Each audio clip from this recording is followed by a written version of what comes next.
No! Damn it! Stop! This scares me sometimes. What? Because you're rough.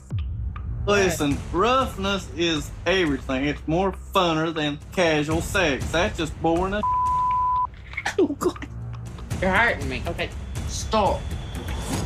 Orlando, please remember this line's being recorded. How can I help you? I just talked to my nephew, and he said that him and the neighbor came down and was fighting with his girlfriend, beating her up, and he was trying to get him off from her. They knocked him out. And he said she was shot and he shot also.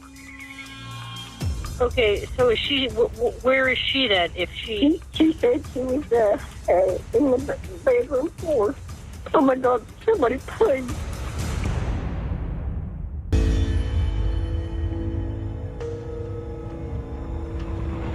Police arrived at the Orlando apartment of 23-year-old Ryan Doyle and found the body of his girlfriend, 25-year-old Laura Fisher, dead from multiple gunshot wounds. Doyle was nowhere to be found.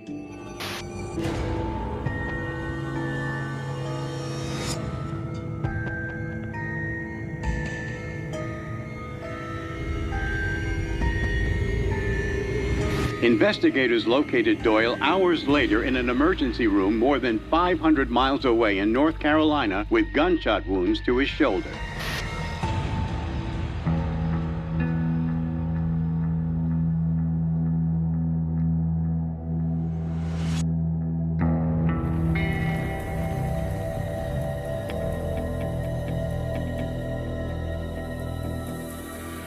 I'm going to talk to you about what's going on, but I also want to let you know that you're under no obligation to talk to me. You're free to go at any time. Honestly, I'd rather we wouldn't talk about it. Well, I would prefer you to, but I just want you to. Everything helps. Well, good. At this point in the investigation, they are aware that the suspect's girlfriend has been found dead in his apartment, and he has fled the scene of the crime. Doyle doesn't do what the rest of us would do. He doesn't call 911. He doesn't try and revive her. He doesn't call for help or scream for help with any of the neighbors. He packs his stuff and he leaves. All right, Ron, where do you live? Orlando, Florida. I'm originally from Kentucky, though. What did you move down there for? I had my mind set on college, so tried to get a job. I was drawing unemployment for a bit because I got laid off from my other job. He's difficult to engage with. He might be intentionally trying to manipulate the situation by being so flat and not sharing any vulnerabilities or information. Individuals who are psychopaths tend to have this very flat affect. They don't respond to the typical emotions like you or I might. So you're about out of money? Pretty much. Well, my aunt made a deal anyways. She said she would pay my bills. One of the markers of a psychopathic lifestyle is not being able to hold a job, not being able to have relationships, being manipulative and irresponsible. Here we have a little sort of taste of that. It's not really clear if he's going to school, but he's borrowing money, relying on his aunt. He's drawing from someone else, but he's not doing anything with it. Are you into any drugs or anything down there? I quit drinking for about 8 months. The other night was actually the first time I drank within 8 months. Alcohol's been my biggest weakness. Okay. I've been drinking on and off since I was 9. Doyle's telling us that he's been clean and sober for 8 months, but what we know from the record is that's not entirely accurate. There's a history of drug use. We also know, based on neighbors' accounts, that he was on again, off again using alcohol. And when you already have an individual who struggles with impulsivity, and then you increase that impulsivity with drug and alcohol abuse, you essentially have a powder keg for some pretty negative behavior.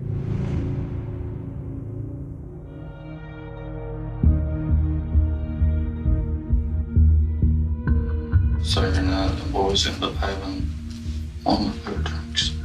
Right. So, you and your friends? And my lady, someone I thought was friends of mine, lived upstairs with them. His first name's Darren. Okay. Everybody around there calls him D.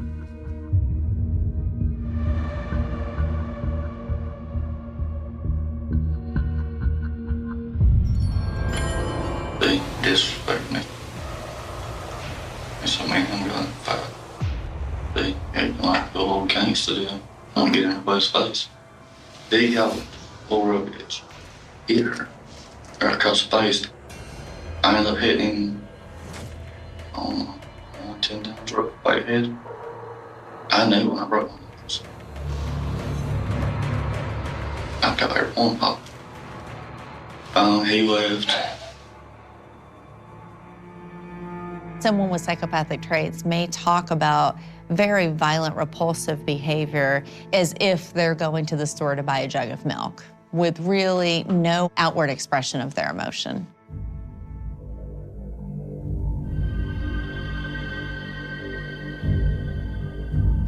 So I left her. She wanted to have sex. She was probably a sex bondage kid. Did she? Yeah, he told you. She tied me down, then I tied her down. We just used it that way. And I heard the door.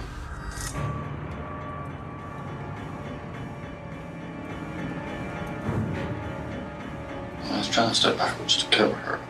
I was trying to protect her.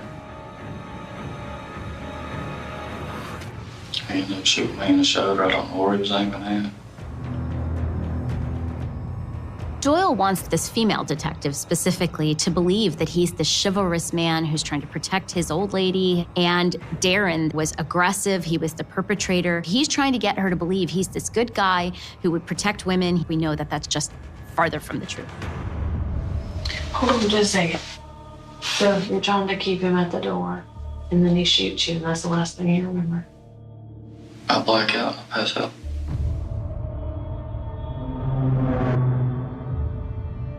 When I wake up next morning, Lord, had blood coming out of my mouth.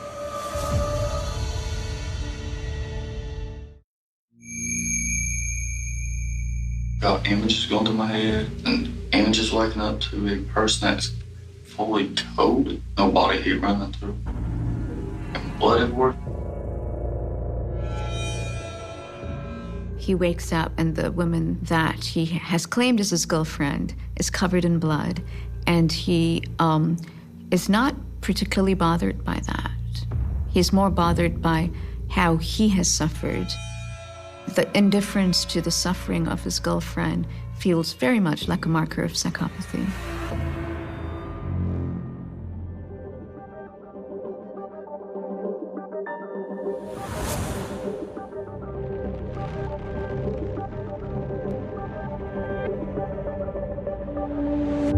Did Ryan punch you in the face? No, I don't remember that. Did you hit him? No. Ryan's telling us that you shot him. What? I shot him? Man, come on. No, I haven't shot anybody. I can take a lie detector test. I haven't shot no gun at all. We got in a scuffle, me and Tommy. And then after that, we left and went upstairs.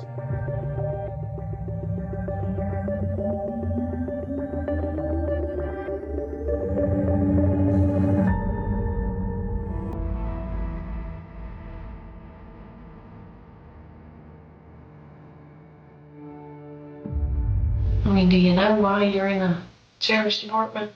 Honestly, and I was overworked there. I got killed and I got shot. That's what I mean, I just told you the truth about it. I have no reason on. Doyle is really distancing himself from his girlfriend, now referring to her as that girl. And he almost preemptively provides a, don't worry, I'm not lying, I'm telling you the truth. I think that that's his attempt to hopefully stop her from asking any other questions or doubting him in any way.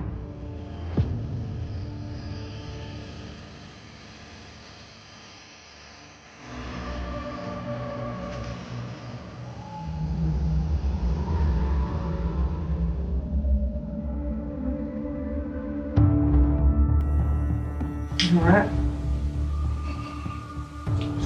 More irritated and stuff. Brian's had his childhood was not very good. Right. been abused, sexually abused, physically abused. I took him when he was like 10 or 11 and kept him for 7 years. His mom threw him down. As Doyle's aunt is being called in to the interrogation, his body language changes. He goes from being open and somewhat comfortable, relaxed, laid back, to he's now pulled his body parts together. He's crunched together almost in a somewhat fetal position. He's not in control anymore. Individuals who are psychopathic like to maintain a sense of control when they're dealing with the authorities. Now it's going to get uncomfortable because he has a mother figure in the room, trying to be his moral compass. Can you step out and let me talk to him for a minute and then have you come back in? Is that what you want? You want me to do that?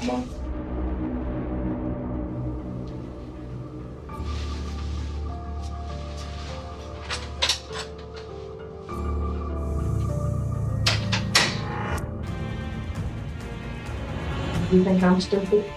Didn't say you was. No, look me in the eye. Do you think I'm stupid? No. You're going to stand here and you're going to tell me the truth, man. And I'm telling the truth about it. I'm not telling you that. You don't want me to. I don't remember. I blacked out. I don't remember shooting. He says to his aunt, I don't remember shooting her. This is quite a shift from the entire rest of the interview where he's basically said, Dee came in. Dee shot her. Oh, and shot me, by the way. But now, unsolicited to his aunt, he says, I don't remember shooting her. Almost as if he's taking responsibility for what he's saying. He doesn't remember it. He has feelings for his aunt and doesn't want to disappoint her. She clearly is familiar with his rages, his drinking, his episodes, his fights. And perhaps Doyle thinks that she's gonna get, she's gonna bail him out of trouble. And despite all the other things happening, the lack of remorse, the shallowness, the glibness, a part of him is more human when she's in the room. And that part that's more human is not able to lie in the complete way he can to a stranger.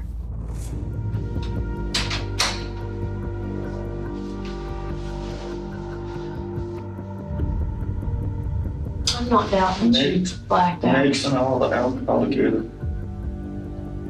Dealing with my temper. With Dee running his Don't cuss. mouth. I went into shut down. I remember bits and pieces. If you did something, then you need to man up and have the guts enough to state it.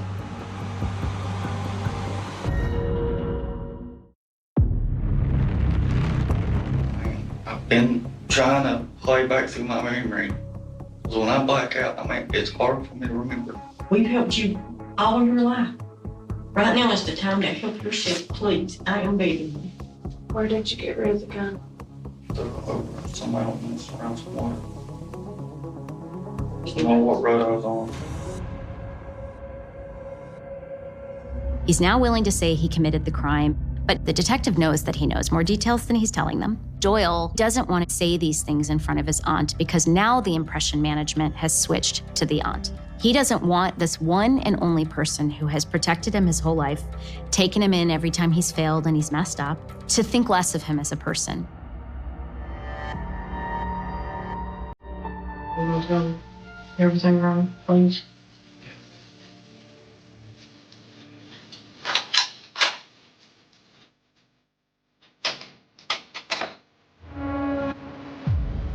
It's not going to be easy for you to tell me that you lied, but I know it would be harder for you to say it in front of her.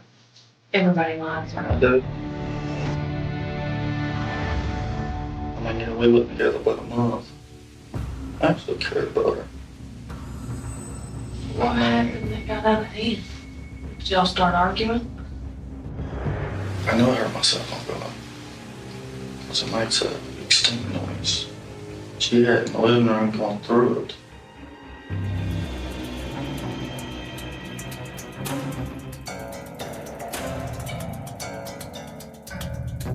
She got pissed off because I'm pictures. But me being already in a blackout stage, everybody knows that been around me a while. I've already hit the blackout stage just looking at my team. He's saying if she had just left me alone, this wouldn't have happened.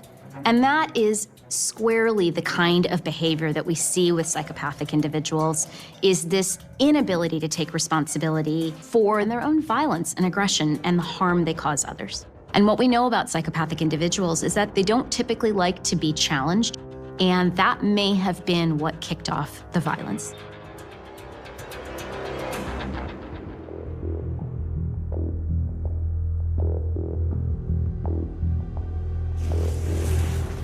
Oh, damn it. Damn Stop. It scares me sometimes. What? Because you're rough. I am not. Yes, you are. Investigators were going through his phone.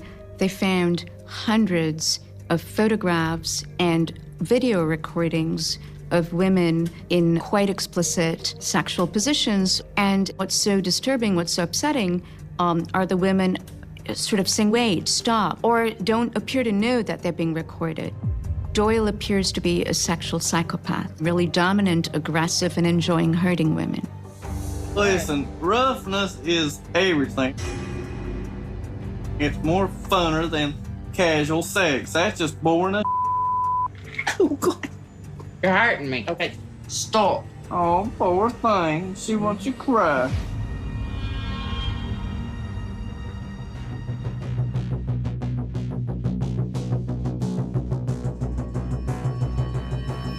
I never hit her. She pushed me. And then we ended up in the bedroom.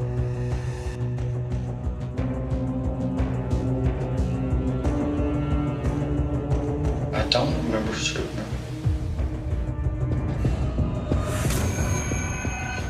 I remember hearing recoil.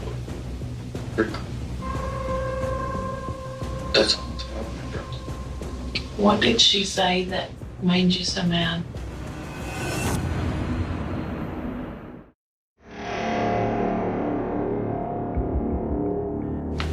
I remember something coming out her mouth about my brother. I've got a rule about him. Mess with my brother, say something about him, or just messing with my period. So I raised him the first 4 years of his life. He looks at me as a father. I look at him as a son. She said it's almost like it's better off that I don't move around him because of my temper where I drink. Pissed me off. Where was she when you shot her? On my bed, her head ended up laying right here. Individuals with psychopathic traits have a difficult time reining in their rage. And pair that with their lack of remorse and their callousness for hurting other people, they lash out without really even thinking about what it means for the other individual. They also have this grandiose sense of who they are and what they've accomplished. How dare she question him? And the way he wants to spend time with his brother, she should have known better in his perception.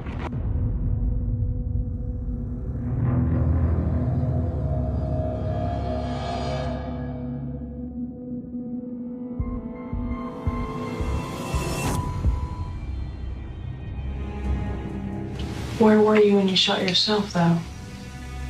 Are you still in Florida? At the beginning of North Carolina. Right at the borderline. I twisted my arm a certain way.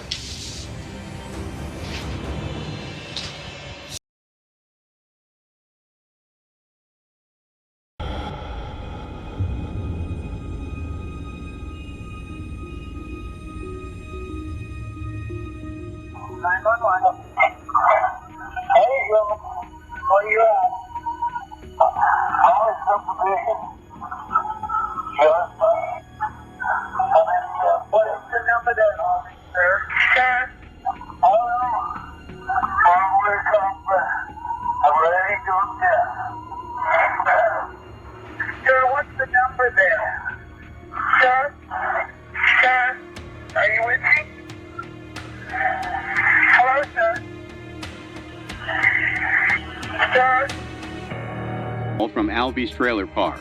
Before the caller could identify himself, the line fell silent.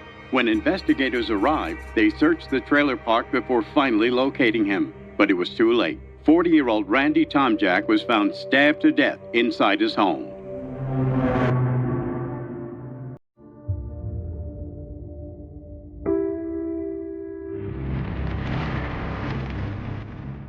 All I know is my first name, Danny. Should I take your call?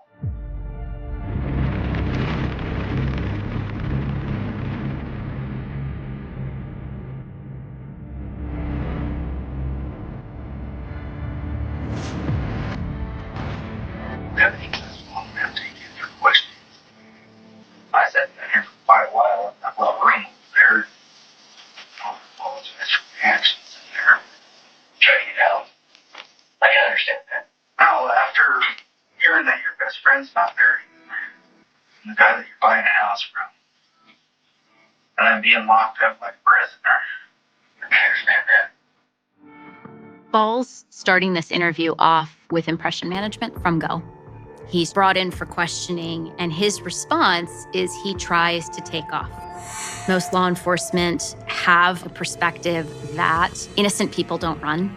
Essentially what he's addressing with the detective, that he's sorry he had that reaction. He realizes that wasn't the right thing to do. But I think what Ball's really doing is realizing that really made him look quite guilty.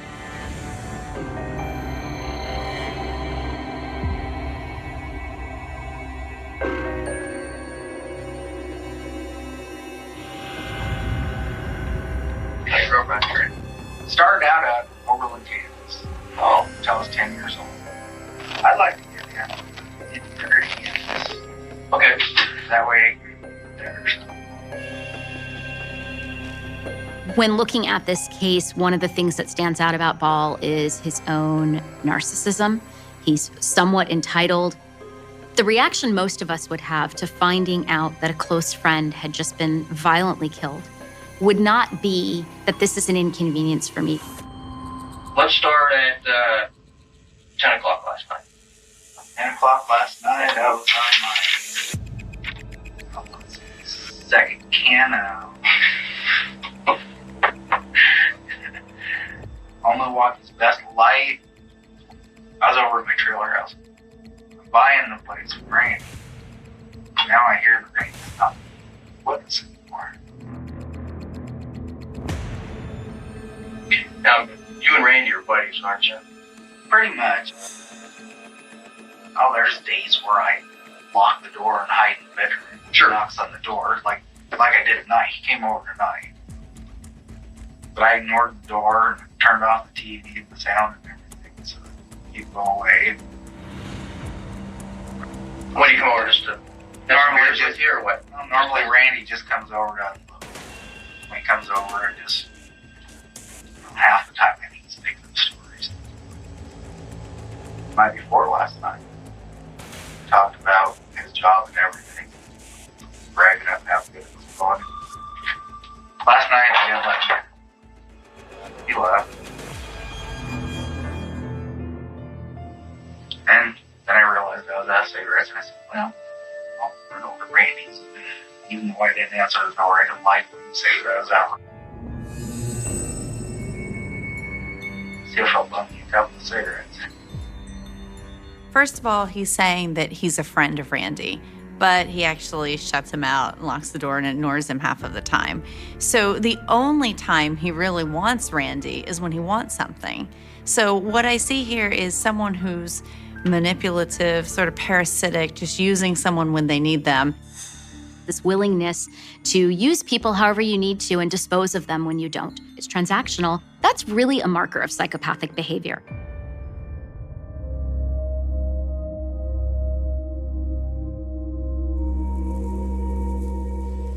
What did you think? I thought Randy committed suicide.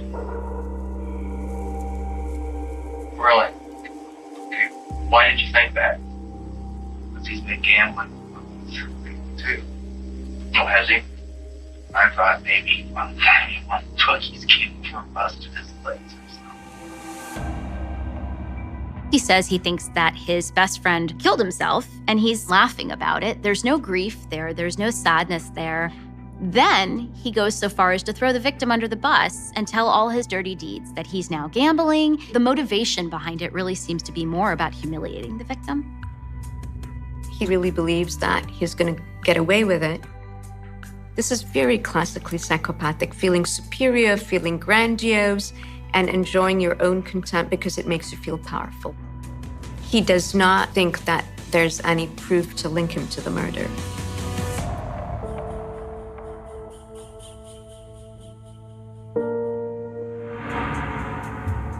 Last night, what happened between you and he? I need you to be honest, Danny. I am being honest. I wasn't at Randy's trailer except for when I went over there to buy me some cigarettes. But when I got there, the influences and stuff were already there. I want you to tell me the truth. I am telling you that we can clear this mess up. Detective, you're calling me a liar right now. Why is there blood in your pickup?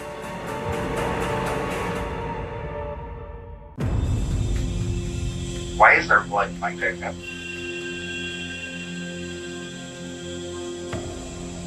Is there blood in my pickup? Mm-hmm. Or are you making up a story? Ball is stalling instead of answering, yes, there's blood in my truck, or no, there isn't. He just flips the narrative on the detective, and he's doing something that is a strategic and manipulative technique. It's a tactic. It's consistent with somebody who is failing to take any responsibility. Here we have somebody who's obviously being questioned about a murder. Even if you didn't do anything, you would typically respond with a little more deference than what we're seeing Ball respond with. And he is actually coming as very grandiose, trying to turn the questioning around on the investigator. Do I have blood on my face? Do I have blood on my body? Do I have blood on my hands? You're making a story too. To try to trap me. No, I'm not. On the seatbelt. In the ignition. Why is that there? When we send that to the lab, is that going to come back? That it's Randy's blood? You just have to send it to the lab and find out. As far as I know right now, you're trying to trap me into something. How about you answer my question of how that blood would have gotten there? How about you start being truthful with me? On first glance, this argument and interaction with the detective, you might think Ball is being childish. But it actually adds to his risk level because the confidence and brazen behavior that he's showing is somebody who's willing to assert control and authority in a very impulsive way. He's not thinking about the consequences. I'm going to ask you about some statements that you made. Okay? And I want you to tell me why you would have said them. You said to Deputy that I didn't want him to die. When? You said that this morning to the deputy. That's so now the deputy's a liar. Either a liar or a misphraser. Dead or alive, he's my friend. This whole interaction to me felt like Ball was losing his balance. And he got a little bit scared because he's starting to feel cornered. And so he's speaking impulsively. He doesn't understand the nature of the question. He's trying to figure out why I didn't want him to die, why that's important. Through all of this, what we don't actually see is any sincere remorse. You see no real emotion. You see no sadness. You see no guilt over any aspect of, my friend died. I think I'm going to talk. You're being held under suspicion of murder, Danny. Okay. Stand up, James. Bring you back. You're going back to your cell.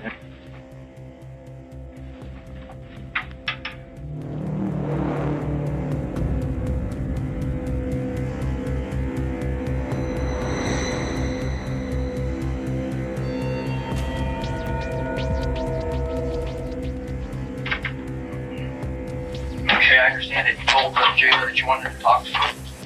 Okay. I'm here to listen to you. Okay, buddy? You're right. I'm right about what? There's blood on the back door in Randy's trailer. Okay. How did that blood get? Oh.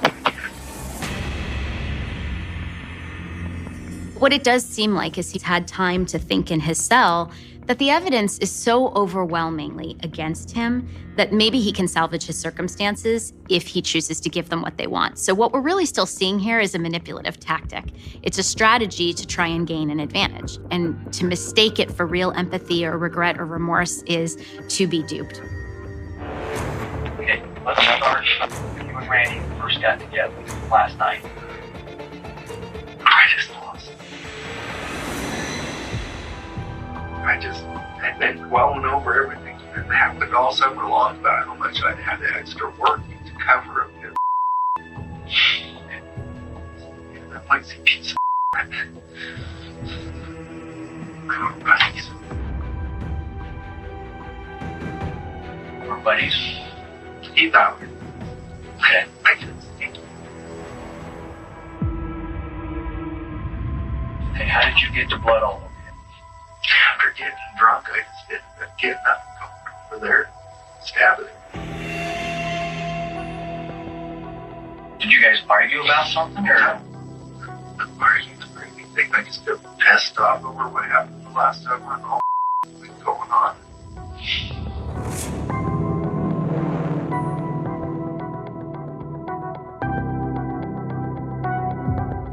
I had applied over at Benny's for a job in the summertime. Benny never even called me back, and then all of a sudden, air raid comes and he becomes the job.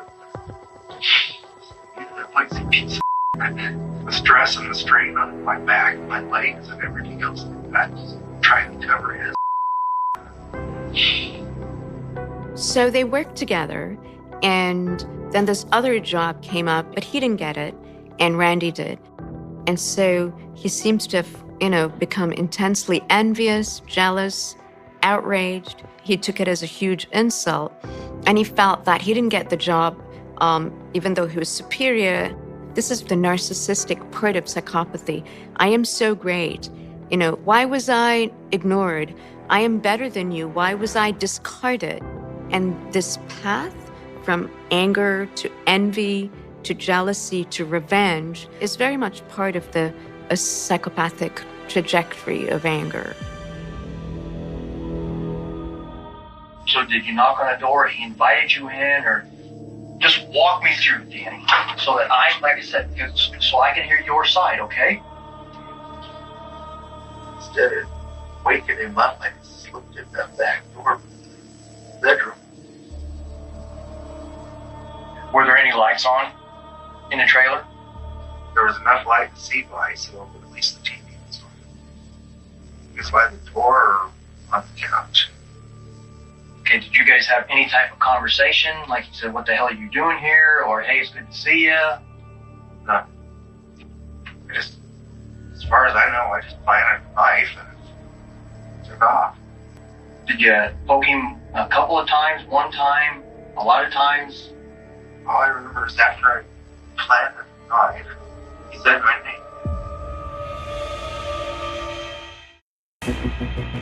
It's interesting he uses language like, well, I planted the knife rather than I stabbed him. I mean, that language strikes me as his way of softening, manipulating his role in the way that it comes across in the interview. So did you take the knife over with you, or was it from his house, or? Took it over with me, I think. Pocket knife, a kitchen knife? I couldn't even tell you. Okay. All I know is I was laying in the cell, and all of a sudden it started. I was black. Blackout states don't work the way Ball is describing the memories he has and the memories he doesn't have. One of the things that Ball may have been doing was starting to set up a situation where he wasn't going to be culpable for the murder itself. But this was very much premeditated. It was calculated to enter the victim's home at night, knowing that the victim was sleeping, where the victim had little to no chance to fight back. He didn't even see him coming. Ball strikes me as someone who's using the blackout explanation as an excuse, basically as a way to get out of telling what really happened. It is true that when people are engaged in a traumatic act, even hurting someone else, they can have dissociation or, feel as if they're blacking out from the experience. But there's other indications that, in fact, he did know what was going on. The selective memory, I don't really know where I got the knife from. I don't know what kind of knife it is. I blacked out. I mean, nothing about him telling this strikes me as believable. It all seems manipulative. To me, it seems like another unsophisticated attempt to avoid responsibility. The Bible says, if you confess, that you might be. You religious man, Danny? Not really. It's all like pictures, but right. He wasn't stabbed in the head.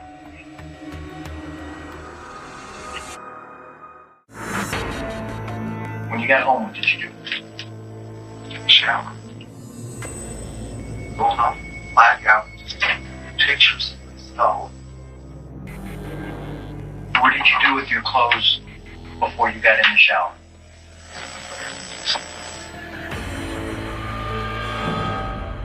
It doesn't quite make sense to say he doesn't remember the knife when he picked it up.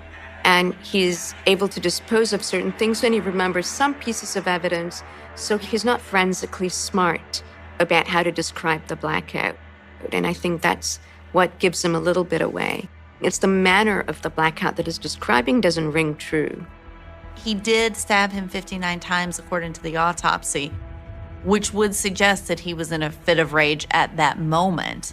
The entire murder doesn't seem impulsive at all. He, was able to plan enough to get a weapon, bring a knife in, make sure he attacked the victim in the middle of the night whenever he was asleep, and had the forethought to also put his clothes, or evidence, basically, in the fireplace so that he could destroy it. It seems like it was something that was calculated. Hey, you had a mask on? Yeah. Okay, what kind of mask? Oh,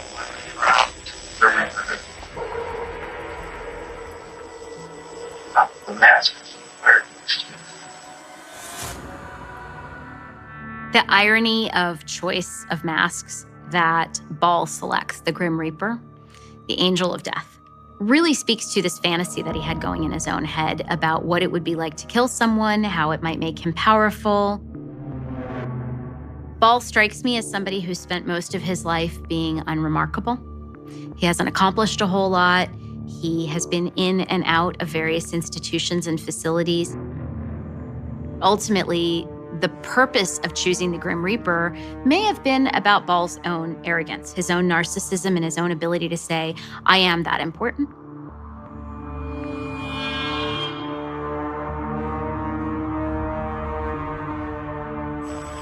Then I went back later to see what kind of damage I caused. That's what an ambulance police were. Okay.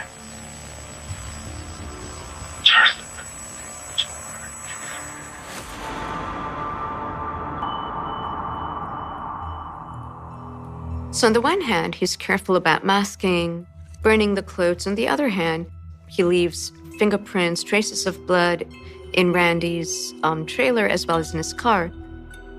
So this feels like he thought he could come back and just clean up the mess later and everything would be okay. The one thing he didn't expect was that Randy called 911. And he didn't expect that because he knew that he had stabbed Randy 59 times. It seems like Ball is very much... In the autumn of 1989, fear settled over northern New Brunswick like an early winter fog. It wasn't the kind of fear that arrived with a storm warning or a harsh forecast. It wasn't the fear of unemployment, illness, or the uncertainty that often shadows small rural communities. This fear had a name, a face, a history. And worst of all, everyone knew exactly who they were afraid of. Every evening, as darkness crept across the forests and rivers of the Miramichi region, doors were locked a little earlier. Curtains were drawn a little tighter. Porch lights stayed on throughout the night.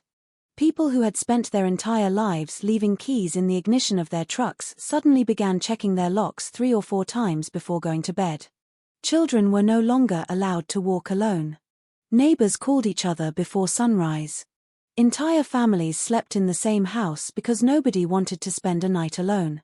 Some residents pushed heavy furniture against their doors. Others kept hunting rifles within arm's reach, hoping they would never need to use them.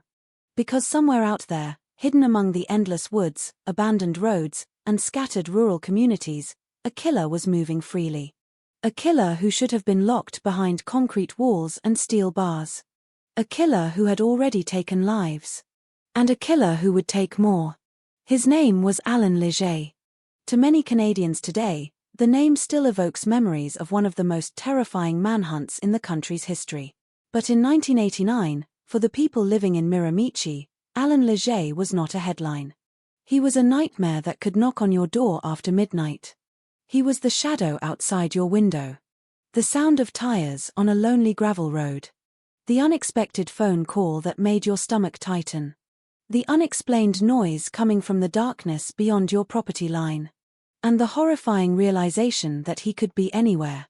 The terror became so overwhelming that normal life itself began to break apart. Community events were cancelled. Social gatherings became smaller.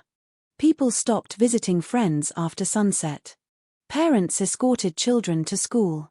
Halloween celebrations, usually filled with laughter and costumes, were suddenly viewed through the lens of danger. The fear wasn't irrational. The fear wasn't exaggerated. Because Alan Leger wasn't simply hiding. He was hunting. And each new crime scene seemed more brutal than the last. Each new victim shattered another piece of the community's sense of safety. The murders appeared random. The attacks were savage. The violence seemed personal even when there was no personal connection.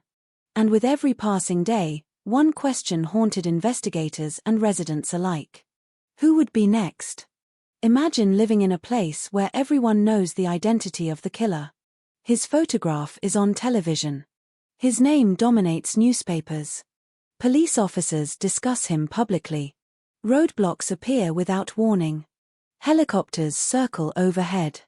Yet despite all of that, despite thousands of eyes searching for him, despite one of the largest manhunts Canada had ever seen, he continues to slip away. Again. And again. And again. That was the reality facing the people of Miramichi. There was no mystery about who was responsible. There was only uncertainty about where he was. And that uncertainty was perhaps even more frightening. Because a faceless monster can be imagined. But a known monster can be anticipated. You know what he looks like. You know what he has already done. And you know what he is capable of doing again. The knowledge becomes its own form of torture. Every unfamiliar vehicle becomes suspicious. Every stranger becomes a potential threat. Every knock at the door sends a pulse of anxiety through your chest. The forests surrounding Miramichi only amplified the fear. Northern New Brunswick is beautiful. It is a landscape of rivers, thick woods, remote roads, and isolated homes separated by long stretches of wilderness. In daylight, it can feel peaceful. At night, it can feel endless. The darkness there is different. It isn't interrupted by city lights or busy traffic. It settles heavily across the land. The trees become walls. The shadows become deeper. The silence becomes louder. And somewhere within that darkness, Alan Leger disappeared. 4 months. The police searched relentlessly.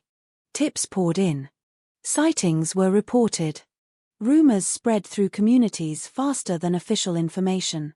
People claimed to have seen him near rivers. Others swore he was hiding in the woods. Some believed he was receiving help. Others thought he was surviving entirely on his own. No one knew for certain.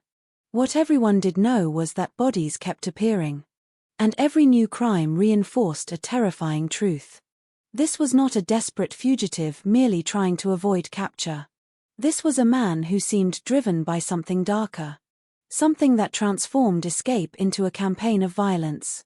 A campaign that left shattered families, traumatized survivors, and an entire region trapped in fear. But perhaps the most disturbing part of the story is that none of this should have happened. Because Alan Leger was already serving a life sentence. Years earlier, He had participated in a home invasion so violent that it shocked local communities. An elderly man lost his life. An elderly woman survived unimaginable brutality. The courts had done their job. The sentence had been imposed. The danger was supposedly contained. Society believed the threat was behind bars. Yet somehow, despite maximum security precautions, despite guards, fences, procedures, and protocols, Alan Leger found a way out. And once he escaped, the consequences would ripple across an entire province. When people speak about serial killers, there is often a tendency to focus on the killer. The psychology. The crimes. The investigation. The courtroom drama. But the Alan Leger story is different. Because this story is also about a community. A community forced to live under siege. A community that watched ordinary routines collapse under extraordinary fear. A community that discovered how quickly normal life can disappear when violence enters the landscape. 4 months, every sunrise brought relief. Another night survived. Every sunset brought anxiety. Another night beginning. The people of Miramichi developed habits they never imagined needing. Checking locks. Watching windows. Listening carefully before opening doors. Looking over shoulders. Scanning roads. Waiting. Always waiting. Because nobody knew where Alan Leger would strike next. And nobody knew when the nightmare would finally end. The terror reached beyond the immediate victims. Every resident became part of the story. Every family carried some measure of fear. Every rumor added fuel to the growing sense of dread. And while police officers hunted tirelessly through forests, roads, and communities, a larger question was emerging. How had one man managed to create so much fear? What kind of person leaves such devastation in his wake? What drives someone to inflict this level of violence? And how would investigators ultimately stop him before more lives were lost? The answers would involve murder, survival, forensic science, and one of the most significant criminal trials in Canadian history.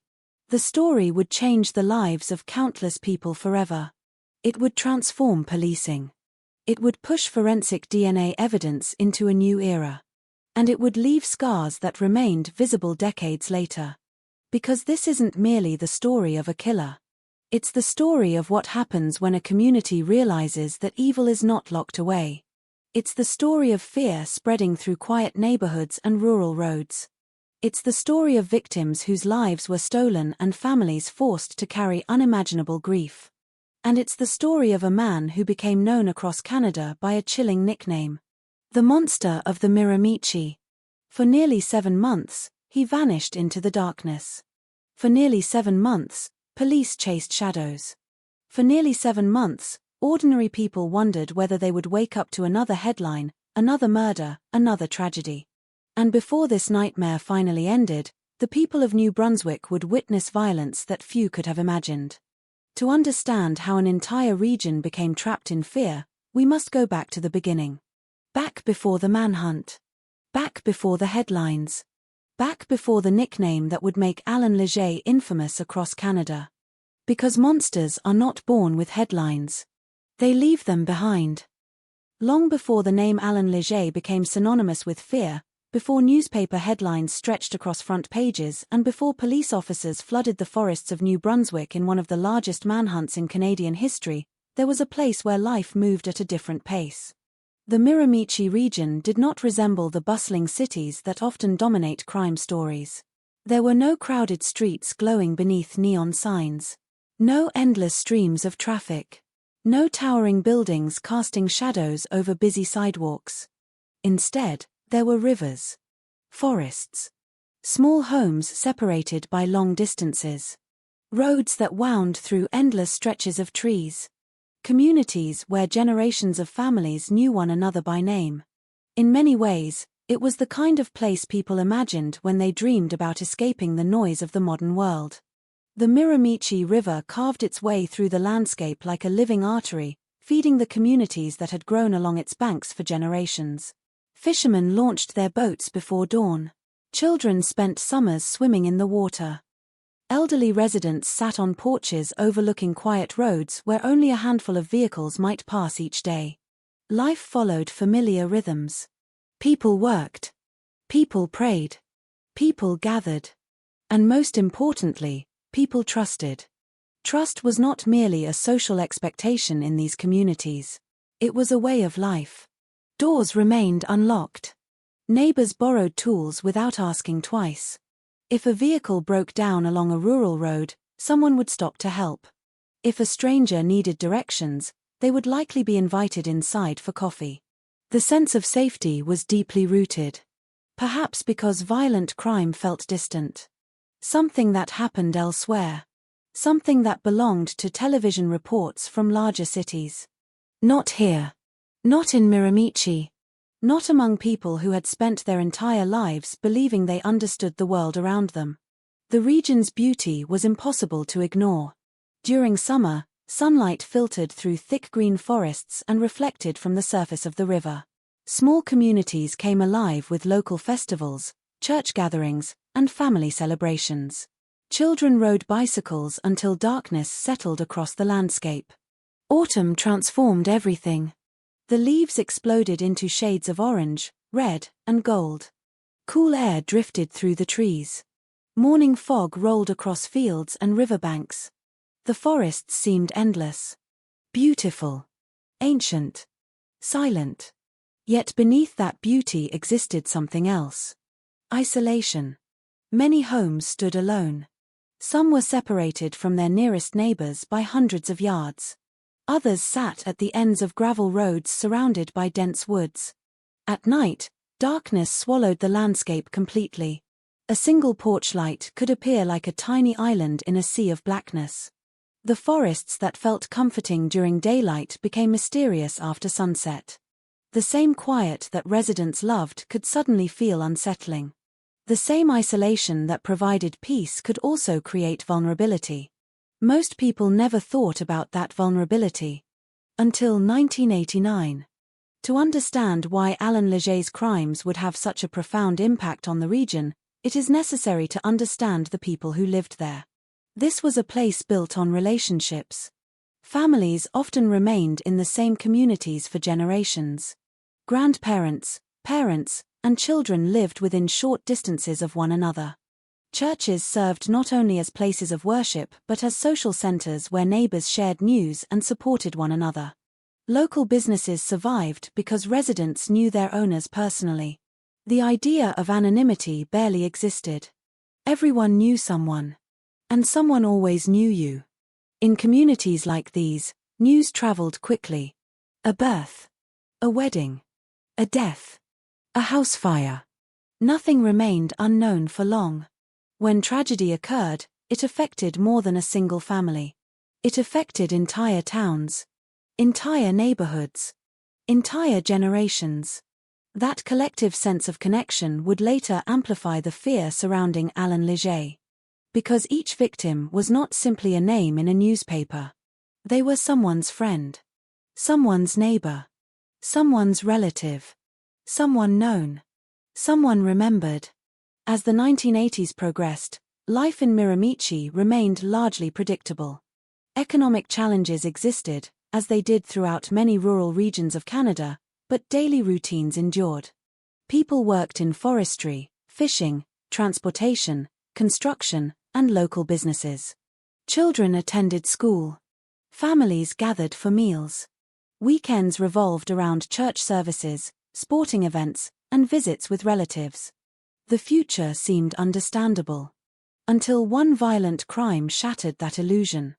In June of 1986, residents of the region learned about a horrifying attack involving an elderly couple named John and Mary Glendenning. The details spread quickly. People spoke about it in kitchens, at church gatherings, inside local stores. The crime felt deeply disturbing because it violated something fundamental. The sanctity of home. The belief that elderly people could live peacefully in the communities they had helped build. The attack was savage. John Glendenning lost his life. Mary survived after enduring unimaginable violence. The brutality shocked residents. Yet there was also relief when those responsible were identified and arrested. The justice system appeared to work. The danger seemed contained. One of the men convicted for his role in the crime was Alan Leger. At the time, most residents believed the story had reached its conclusion. A dangerous man had been removed from society. Life could continue. People could move forward. But while communities attempted to heal, Alan Leger was sitting behind prison walls. And prison did not erase who he was. It did not erase his capacity for violence. It did not erase the anger that investigators and psychologists would later observe. Nor did it erase his determination. While ordinary citizens returned to their daily lives, Alan Leger remained focused on something else. Escape. The years passed. Outside prison, children grew older. Families changed. The seasons continued their endless cycle. Winter snow blanketed the forests. Spring brought new life. Summer warmed the rivers. Autumn painted the trees. Life moved forward. Inside prison, however, time moved differently. Routine replaced freedom. Schedules replaced choice. For many inmates, prison represented an ending. For Alan Leger, it may have represented an interruption. Something temporary. Something to overcome. Then came May 1989. A date that would alter the history of New Brunswick forever. Leger was transported from prison to a hospital for treatment. It appeared routine. Nothing about the trip suggested that an entire province would soon descend into fear. Nothing suggested that police officers would eventually search forests, roads, rivers, and communities for months. Nothing suggested that residents would begin locking doors they had never locked before. Yet history often changes through moments that seem ordinary at first. A door opens. A mistake occurs. A decision is made. A few minutes pass. And suddenly everything is different. When Alan Leger escaped custody, he disappeared into a region uniquely suited to conceal someone familiar with its geography. The forests of New Brunswick were vast. The terrain was challenging. Countless roads, trails, abandoned structures, and wooded areas created opportunities for movement and concealment. Police faced a daunting task from the very beginning. Finding one determined man in such a landscape was like searching for a single shadow among thousands. But geography alone does not explain the terror that followed. The true fear emerged because residents understood the landscape as well. They knew how easy it could be for someone to remain hidden. They knew how isolated many homes were. They knew how far away help might be if danger arrived unexpectedly. And now they knew that a convicted murderer was somewhere out there. Free. Watching. Moving. Waiting. As summer approached, anxiety began spreading through communities. Initially, some residents assumed the fugitive would be captured quickly. After all, how far could one man go? How long could he avoid detection? Surely the police would find him. Surely the manhunt would end. Surely normal life would resume. But days became weeks. Weeks became months. And Alan Leger remained free. The passage of time transformed concern into dread. Every reported sighting generated fresh waves of fear. Every rumor reignited anxiety. People began imagining possibilities. Was he hiding nearby? Had he left the province? Was he living in the woods? Would he strike again? Nobody knew. What they did know was that uncertainty can be as frightening as reality itself. Human beings can adapt to many hardships. What they struggle with most is not knowing. Not knowing where danger is. Not knowing when it will appear. Not knowing who might become the next victim. The forests surrounding Miramichi seemed to absorb these fears. Residents looked at familiar landscapes differently. A wooded path no longer appeared entirely peaceful. An unfamiliar vehicle parked beside a road suddenly attracted attention. A distant figure walking near a tree line became a topic of conversation. Ordinary sights acquired extraordinary meaning. The region itself seemed transformed. Not physically. Psychologically. The same roads remained. The same rivers flowed. The same trees stood. Yet everything felt different. Because fear changes the way people see the world. And as the summer of 1989 unfolded, that fear continued growing. Few people realized that the worst was still ahead. The murders that would eventually define the Alan Leger case had not yet fully unfolded. The names that would later become etched into Canadian criminal history had not yet dominated headlines. The most devastating chapters remained unwritten. But the stage was already set. A vast rural landscape. A population unaccustomed to violent crime. A convicted murderer moving through forests and communities. And a growing sense that something terrible was approaching. The people of Miramichi could not yet see the full shape of the nightmare. They could only feel its presence. Like distant thunder beyond the horizon. Like a storm gathering somewhere beyond the trees. A storm that would soon arrive at their doors. When people remember the Alan Leger case, they often remember the nickname first. The monster of the Miramichi. The escaped prisoner. The manhunt. The headlines. The trial. The DNA evidence. The fear. But crime has a way of distorting memory. Over time, the person who caused the suffering can become more famous than the people who endured it. The headlines become centered on the killer. The victims slowly fade into the background. Yet the true story begins and ends with them. Because before they became victims, they were simply people living ordinary lives. People with routines. People with families. People with plans for tomorrow. People who never imagined their names would become part of one of Canada's most infamous criminal cases.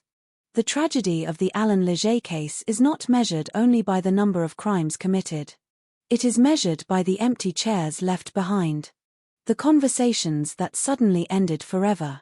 The families forced to continue living without the people they loved.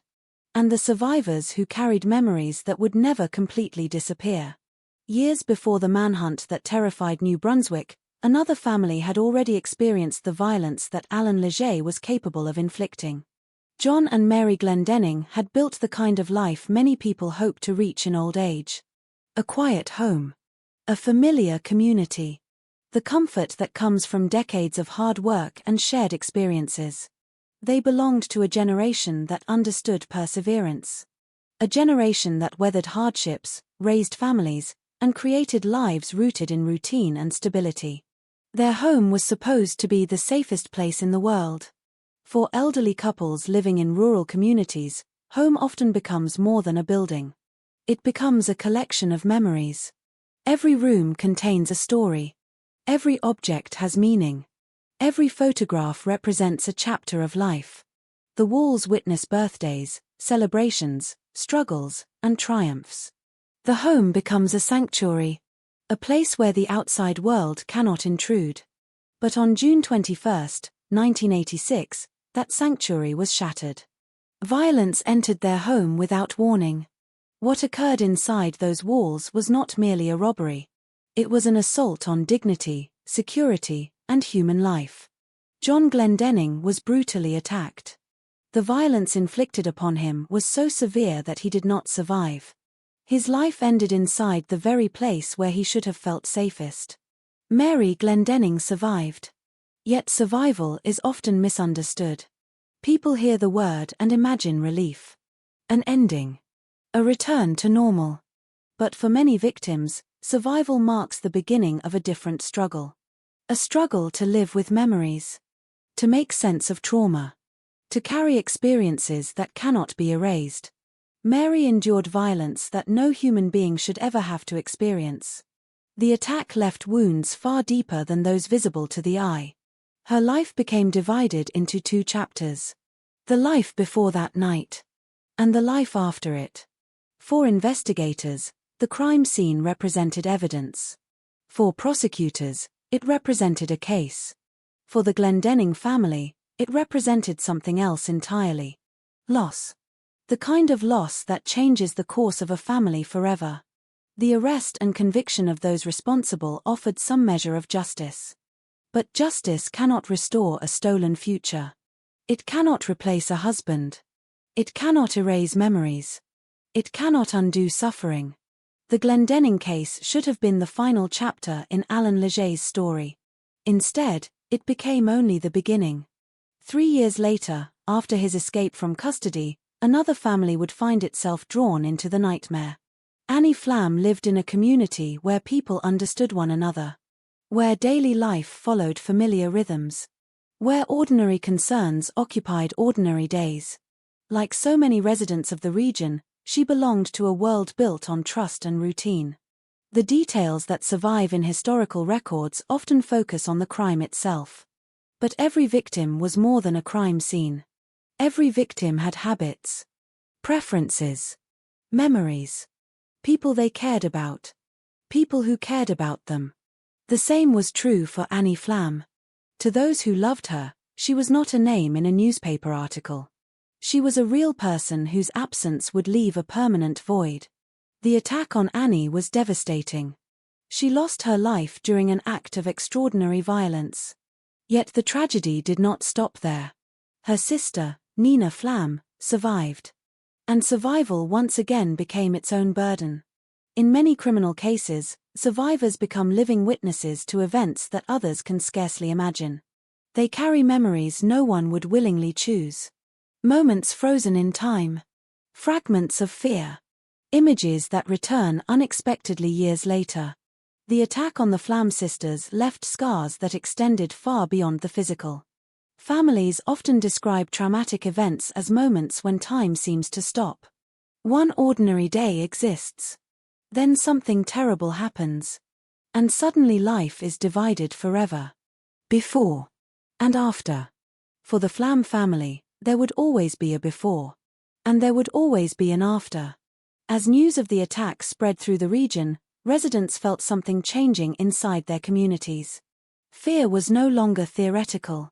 It was no longer attached only to the memory of an earlier crime. Now the danger had returned. And it was active. The escaped murderer was no longer simply hiding. He was killing.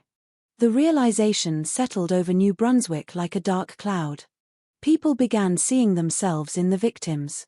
Not because they knew them personally, but because the victims represented ordinary citizens. People living ordinary lives. People who could have been anyone. The randomness intensified the terror. When violence appears targeted, people search for explanations. When violence appears random, everyone feels vulnerable. The months that followed would bring even more heartbreak. Donna Dorney and Linda Dorney were sisters. The word itself carries meaning. Sisters share childhoods. Shared memories. Shared experiences. Inside jokes. Family traditions. Moments that nobody else fully understands. The bond between siblings often stretches across entire lifetimes. People grow older together. Navigate life's difficulties together. Celebrate milestones together. They become witnesses to one another's lives. For many families, siblings represent continuity. A connection to the past that remains present no matter how many years pass. Donna and Linda shared that bond. A bond that would be violently severed. In October 1989, their lives were taken during another horrifying attack. The brutality of the crime stunned investigators and residents alike. By this stage, fear had already spread throughout the region. But each new murder deepened the collective trauma. The deaths of the Dorney sisters reinforced a terrifying reality.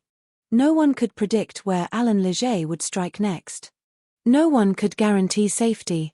No one could offer certainty. Families throughout New Brunswick watched news reports and imagined the unimaginable. Parents worried about elderly relatives. Children worried about parents. Neighbors checked on neighbors. Entire communities seemed to hold their breath. The Dorney murders represented more than another crime. They represented the continued failure to stop a killer who remained free. Every passing week increased frustration. Every new victim increased pressure. And every unanswered question intensified fear. Some residents began sleeping with lights on. Others avoided leaving their homes after dark. People altered routines they had followed for decades. Trust began eroding. Not because neighbors distrusted one another, but because danger had become unpredictable. The psychological impact spread far beyond the immediate victims. Entire communities became secondary victims of fear. Then came another devastating loss. Father James Smith. At 69 years old, he represented something important within the community. For many people, clergy members occupy unique positions in society. They are counselors, listeners, sources of comfort during difficult times. They visit hospitals, conduct funerals, celebrate weddings, help families navigate grief.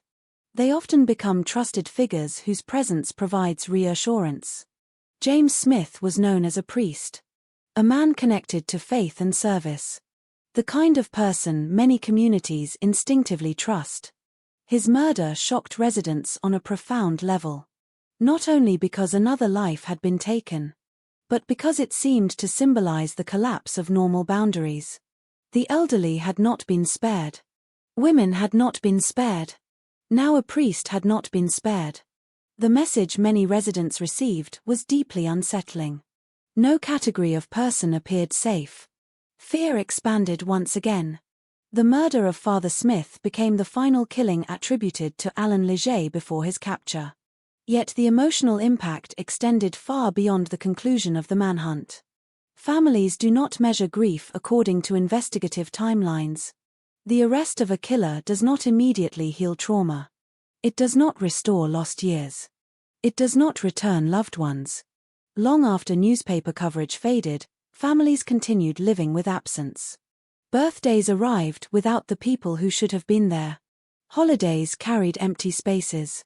Photographs became reminders of lives interrupted. And while Canada would eventually remember the Alan Leger case as a landmark criminal investigation, the families remembered something much more personal. A father who never came home. A sister who never grew older. A loved one whose voice would never again be heard across a dinner table. This is the hidden reality behind every major crime story. Investigators count evidence. Courts count charges. Journalists count victims. Families count memories. And memories never disappear. The victims of the Alan Leger case were not symbols. They were not statistics. They were human beings whose lives mattered long before their names appeared in headlines. Their stories remind us that true crime is ultimately not about criminals. It is about consequences. It is about the ordinary people forced into extraordinary circumstances. It is about families who wake up one morning expecting a normal day and discover that their lives have changed forever. As fear continued spreading across New Brunswick in 1989, investigators faced mounting pressure to stop the escaped killer before another family suffered the same fate. But the violence was not over. The nightmare was still unfolding. And soon, investigators would find themselves confronting crime scenes so disturbing that they would become etched into the history of Canadian criminal justice for decades to come. By the time investigators began arriving at yet another crime scene connected to the Alan Leger manhunt, a pattern had already started to emerge. Not a pattern of certainty. A pattern of dread. Every new call carried the possibility of something terrible. Every report from a rural property caused police dispatchers to tense. Every unanswered telephone call from an elderly resident sparked concern. Every unexplained absence triggered questions. Because somewhere beyond the headlines and public warnings, people were still trying to live ordinary lives. They still woke up in the morning. They still fed their pets. They still visited relatives. They still carried groceries into their homes. And every day, investigators feared that another ordinary day might suddenly become a crime scene. One of the most unsettling aspects of the Alan Leger case was not simply the violence itself. It was the way the crimes were discovered. There was rarely a dramatic confrontation witnessed by crowds. There were no immediate alarms that brought help rushing to the scene. Instead, there was silence. The kind of silence that slowly grows suspicious. A missed appointment. An unanswered knock at the door. A neighbor wondering why the curtains had remained closed all morning. A family member unable to make contact. The discovery often began with concern. then confusion, then fear, and finally, the horrifying realization that something had gone terribly wrong. Investigators quickly learned that every minute mattered. Each scene represented more than a tragedy. It represented an opportunity. A chance to understand the movements of a fugitive who seemed capable of appearing and disappearing without warning.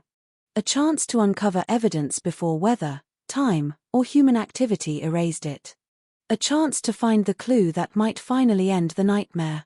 But those opportunities came at a cost. Because behind every piece of evidence stood a victim. Behind every crime scene stood a devastated family. And behind every investigation stood a growing pressure that seemed to increase with each passing week. When authorities responded to locations connected to Leger's crimes, they often encountered environments that reflected the rural nature of New Brunswick itself. Many properties stood away from major roads. Some were surrounded by trees. Others sat quietly among stretches of open land. The distances between homes created challenges that urban investigators rarely faced. Witnesses were limited. Surveillance cameras were practically non-existent. Traffic was sparse. If someone arrived at a property during the night, there might be nobody nearby to notice. The landscape itself seemed to work in favor of someone trying to avoid detection. Police officers understood this reality all too well. As they moved through these scenes, they were forced to balance two responsibilities. The first was compassion. Families needed answers. Communities needed reassurance. Victims deserved dignity. The second was urgency. A dangerous fugitive remained free. Every clue could matter. Every overlooked detail could have consequences. Every mistake could allow the killer to remain one step ahead. The crime scenes themselves often created difficult challenges for investigators. In several cases, fire played a significant role. Whether intended to destroy evidence, create confusion, or delay investigators, the presence of fire complicated the search for answers. Fire changes everything. It alters environments, destroys materials, erases fingerprints, damages biological evidence, transforms rooms into landscapes of ash, smoke, and uncertainty. For forensic investigators, a burned scene becomes a puzzle with missing pieces. What survived? What was destroyed? What happened before the fire? What happened after? The questions seemed endless. Yet despite those obstacles, investigators continued searching. Patiently. Methodically. Relentlessly. Every room was examined. Every object was considered. Every fragment was documented. Because experience had taught them something important. Even when a crime scene appears devastated, evidence often survives. Tiny details. Invisible traces. Fragments of a larger story waiting to be assembled. As news of each discovery spread, public anxiety intensified. The headlines no longer focused solely on the escape. Now they focused on consequences. Residents watched television broadcasts with growing concern. Newspapers arrived carrying fresh updates. Conversations in coffee shops and community centers increasingly revolved around one subject. Where was Alan Leger? The question seemed to dominate everything. Parents discussed it. Business owners discussed it. Church congregations discussed it. Police officers discussed it. The uncertainty became exhausting. People wanted certainty. They wanted capture. They wanted closure. Instead, they received another crime scene. Another investigation. Another reminder that the threat remained active. One of the most emotionally difficult aspects of the investigation involved communication with families. Detectives are trained to gather facts, to remain objective, to focus on evidence. But behind every case file exists human suffering. When investigators met relatives, they encountered people whose lives had been shattered. People searching desperately for explanations. People hoping for answers that often did not yet exist. Some questions were impossible to answer immediately. Why had this happened? Why this person? Why this family? Why now? Investigators could collect evidence. They could build timelines. They could pursue leads. But they could not instantly provide meaning. That reality weighed heavily on everyone involved. Meanwhile, the public continued to speculate. Rumors traveled rapidly through communities. Some residents believed Leger was receiving assistance from unknown accomplices. Others believed he was surviving alone in the wilderness. Stories emerged from every direction. A sighting near a road. A suspicious vehicle. An unfamiliar face. A report from a local resident. Police received enormous numbers of tips. Most led nowhere. Some appeared promising before collapsing under scrutiny. A few provided useful information. Sorting through them became a full-time challenge. The investigation increasingly resembled a race against time. Each day that passed without an arrest created opportunities for another tragedy. Investigators knew it. The public knew it. And perhaps most importantly, Alan Leger knew it. That understanding created enormous pressure. The case was no longer merely a regional concern. National attention was growing. Media organizations followed developments closely. The story contained all the elements that capture public attention. A convicted murderer. A dramatic escape. A massive manhunt. Multiple victims. A frightened population. The pressure on law enforcement agencies intensified accordingly. Every discovery raised expectations. Every new crime scene generated questions about progress. Every delay invited criticism. Yet the reality facing investigators was far more complex than public headlines could convey. Finding one person across vast rural terrain was extraordinarily difficult. Finding one person who understood the region, moved unpredictably, and appeared willing to commit further violence was even harder. Still, investigators persisted. The forensic teams continued their work. Crime scene photographs were analyzed. Physical evidence was catalogued. Witness statements were reviewed. Timelines were reconstructed. Patterns were examined. No possibility was ignored. No detail was considered too small. Because major breakthroughs often emerge from minor observations. A forgotten receipt. A tire impression. A timeline inconsistency. A fragment of biological evidence. The challenge was identifying which details mattered. As autumn deepened across New Brunswick, the atmosphere surrounding the investigation changed. The urgency became sharper. The fear became heavier. The public patience became thinner. People wanted an ending. Instead, they woke each morning wondering what news the day might bring. The forests surrounding the region seemed increasingly symbolic. They represented both beauty and uncertainty. Somewhere within that vast landscape, answers existed. Somewhere, the fugitive continued moving. Somewhere, the next clue waited to be found. Investigators often speak about moments when cases begin to change. Not because a suspect is immediately identified. Not because a confession suddenly appears. But because separate pieces of information begin forming a larger picture. The Alan Leger investigation had not yet reached that point. During these discoveries, the picture remained incomplete. Detectives possessed fragments. Evidence. Witness accounts. Theories. Possibilities. But they still lacked the single breakthrough capable of transforming suspicion into certainty. The discoveries revealed tragedy. They revealed patterns. They revealed the continuing threat facing New Brunswick. But they had not yet revealed the path to capture. That path remained hidden. For now. Yet with every scene processed, every witness interviewed, and every piece of evidence collected, investigators were slowly moving closer. They could not see the finish line. They could not predict when the breakthrough would come. But the foundation was being built. Piece by piece. Clue by clue. Discovery by discovery. And somewhere within the growing mountain of evidence lay the key that would eventually change everything. A key that would not only help bring an end to one of Canada's most terrifying manhunts, but would also help usher in a new era of forensic science. The breakthrough was coming. The investigators simply did not know it yet. As the months passed and the list of victims grew, the investigation surrounding Alan Leger evolved into something far larger than the pursuit of a single fugitive. It became a battle against uncertainty. A battle against geography. A battle against time. And perhaps most frustratingly, a battle against the limitations of investigative technology available at the end of the 1980s.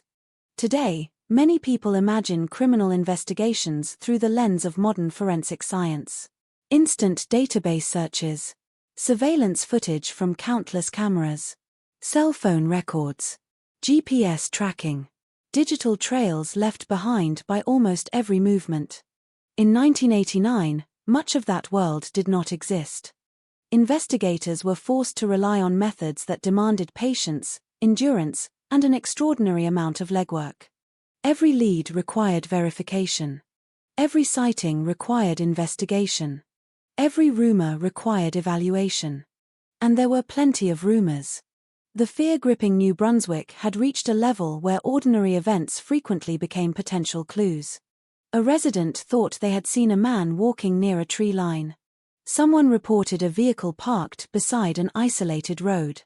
Another person believed food had been stolen from a cabin. Each report triggered a response. Each possibility demanded attention. Because investigators could not afford to ignore anything. Not anymore. The consequences of missing a genuine lead had become too severe. Across the Miramichi region, law enforcement agencies expanded their efforts. Officers traveled countless miles. Roadblocks appeared on highways and secondary roads. Vehicles were stopped and inspected. Drivers answered questions. Identification was checked. The public saw police presence increasing almost daily. For some residents, the sight of patrol cars provided reassurance. For others, it served as a reminder that the threat remained active. The sheer scale of the search presented enormous difficulties. Northern New Brunswick contained vast stretches of wilderness. Dense forests covered huge areas. Remote roads connected scattered communities. Abandoned structures dotted the landscape. Cabins sat hidden among trees. Old logging routes disappeared deep into the wilderness. A determined fugitive with local knowledge could move through these areas while leaving little evidence behind. That possibility haunted investigators. They knew Alan Leger understood the region. They knew he was familiar with rural environments. Most importantly, they knew he had already demonstrated an ability to avoid capture. This was not a man acting impulsively. His escape had required planning. His survival required adaptation. And his continued freedom suggested he possessed skills that made him particularly difficult to locate. Investigators began constructing increasingly detailed profiles of his behavior. Where might he go? How was he obtaining food? Was he stealing supplies? Was he receiving assistance? Did he have contacts willing to help him? Every question generated multiple theories. Every theory required resources. The investigation became a giant puzzle whose missing pieces seemed scattered across an entire province. At command centers, maps covered walls. Markers identified reported sightings. Routes were analyzed. Timelines were updated. Information flowed constantly between investigators. Teams compared notes. Patterns were discussed. Possibilities were debated. The atmosphere was intense. Everyone understood the stakes. Every day without an arrest created opportunities for another tragedy. And yet, despite the urgency, certainty remained elusive. One of the greatest challenges involved separating meaningful information from background noise. Fear changes the way communities process information. People become hyper-aware. Ordinary events suddenly appear suspicious. An unfamiliar vehicle attracts attention. A stranger becomes memorable. Coincidences begin to seem significant. The result was a flood of reports that investigators needed to sort through carefully. Some tips proved entirely innocent. Others contained partial truths. A handful offered valuable insights. Determining which was which required enormous effort. Meanwhile, public pressure continued mounting. Television news programs covered developments regularly. Newspaper articles documented the progress of the manhunt. Residents followed every update closely. The entire region seemed invested in the search. People wanted answers. People wanted protection. Most of all, people wanted capture. The emotional toll extended beyond the public. Investigators themselves experienced tremendous strain. Many officers worked long hours. Days blended into nights. Weekends disappeared. Vacations were postponed. Families saw less of them. Sleep became irregular. The workload seemed endless. Behind every briefing stood a shared understanding. Failure was not an option. Yet success remained frustratingly out of reach. As investigators pursued external leads, they also spent considerable time examining Alan Leger himself. Who was he? What motivated him? What patterns existed in his past behavior? Understanding a fugitive often requires understanding the individual behind the crimes. Investigators reviewed criminal histories, previous incidents, witness statements, behavioral observations, anything that might reveal useful information. Certain themes began to emerge: violence, control, aggression, adaptability. These characteristics appeared repeatedly throughout discussions surrounding his actions. But understanding tendencies did not automatically reveal location. The psychological profile helped explain behavior. It did not provide an address. As the investigation expanded, another difficult question emerged. Was Alan Leger acting entirely alone? Some investigators believed it would be extremely difficult for a fugitive to survive for such an extended period without assistance. Others argued that the forests and rural terrain provided sufficient opportunities for concealment. The possibility of outside support remained under constant examination. Friends, associates, acquaintances, anyone with potential connections received scrutiny. Investigators interviewed numerous individuals. Some cooperated willingly. Others expressed frustration. Many simply feared becoming involved. In small communities, fear spreads quickly. People worried about retaliation. They worried about becoming targets. They worried about saying the wrong thing. The atmosphere of uncertainty affected everyone. At the same time, law enforcement agencies were confronting another challenge. Public expectations often exceeded practical realities. Many residents imagined that a massive manhunt should produce immediate results. The reality was very different. Search operations are complex. Terrain matters. Weather matters. Resources matter. Human endurance matters. And fugitives often behave unpredictably. A single mistake by investigators can attract criticism. Yet a single mistake by a fugitive can remain invisible for weeks. That imbalance created immense frustration. Every time police believed they were closing in, the trail seemed to disappear. A promising lead would collapse. A reported sighting would prove inaccurate. A theory would fail. Again and again, momentum appeared within reach only to vanish. Still, the investigators refused to stop. Their persistence became one of the defining characteristics of the case. Every setback generated renewed effort. Every disappointment prompted additional analysis. Every obstacle inspired new strategies. The investigation became a marathon rather than a sprint. Patience became as important as determination. While officers searched forests and roads, forensic specialists continued examining evidence recovered from crime scenes.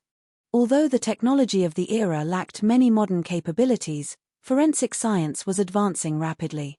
Investigators understood that physical evidence often reveals truths that witnesses cannot. Objects do not forget. Biological traces do not lie. The challenge is recognizing their significance. Samples were collected. Materials were preserved. Laboratories conducted analyses. Experts reviewed findings. At the time, some investigators believed that traditional detective work would ultimately solve the case. Others increasingly suspected that science might play a crucial role.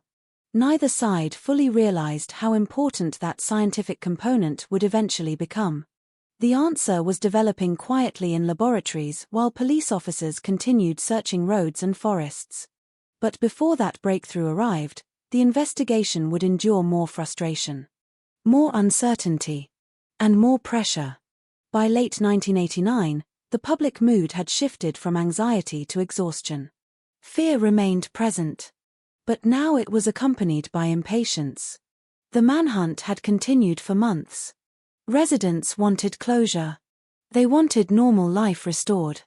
They wanted to stop wondering whether the next headline would bring another tragedy. Every day without resolution deepened those feelings. Children sensed their parents' concerns. Businesses noticed changes in customer behavior. Community events suffered reduced participation. The psychological impact extended into nearly every aspect of daily life. It was as though the entire region existed beneath a cloud that refused to move. Yet amid the frustration, investigators continued gathering pieces of information. Tiny fragments. Small observations. Minor details that seemed insignificant on their own. One of the defining truths of major criminal investigations is that breakthroughs rarely arrive fully formed.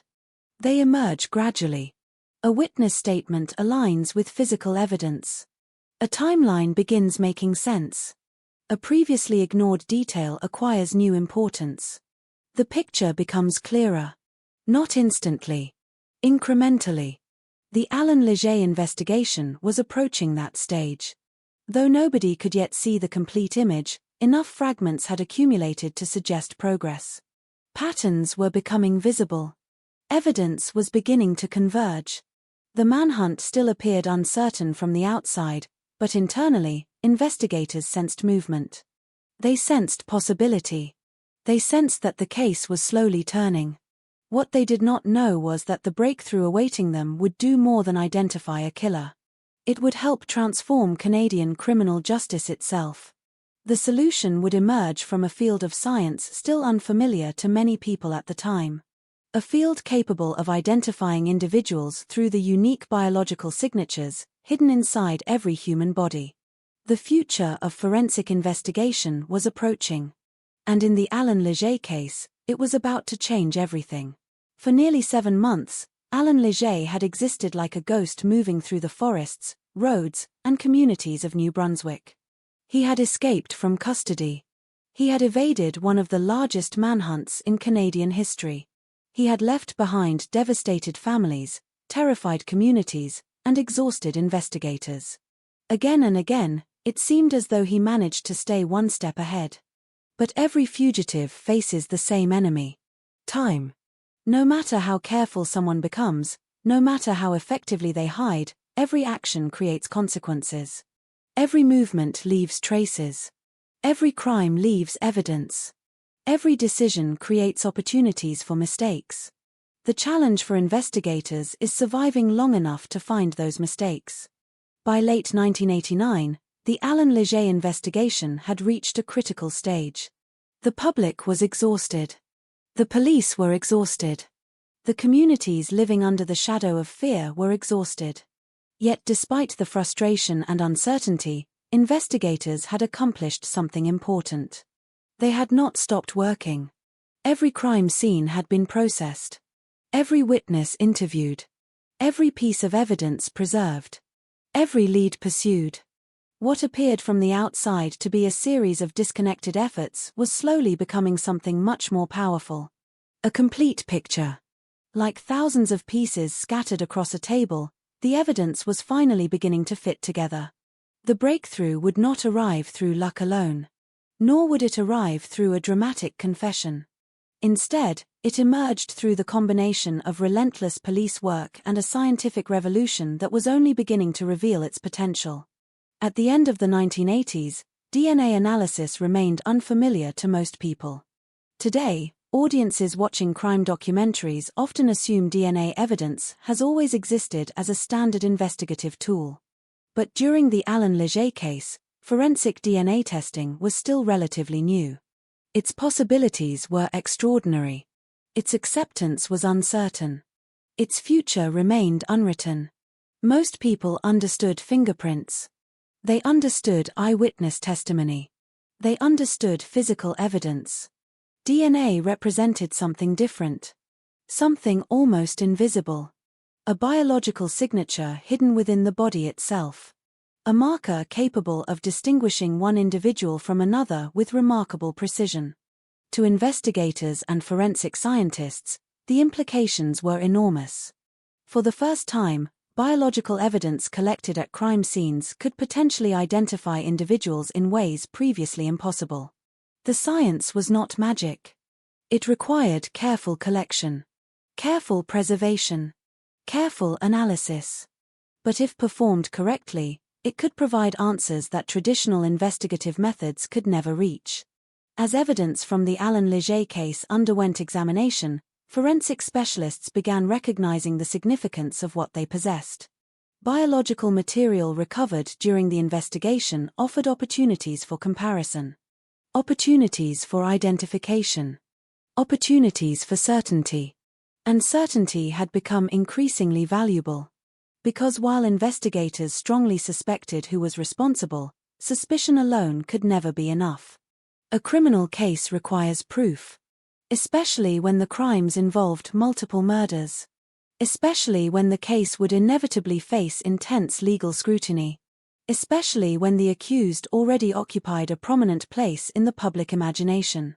Investigators understood that any future prosecution would face enormous challenges. The defense would examine every detail, every procedure, every piece of evidence, every scientific conclusion. Nothing could be left to chance.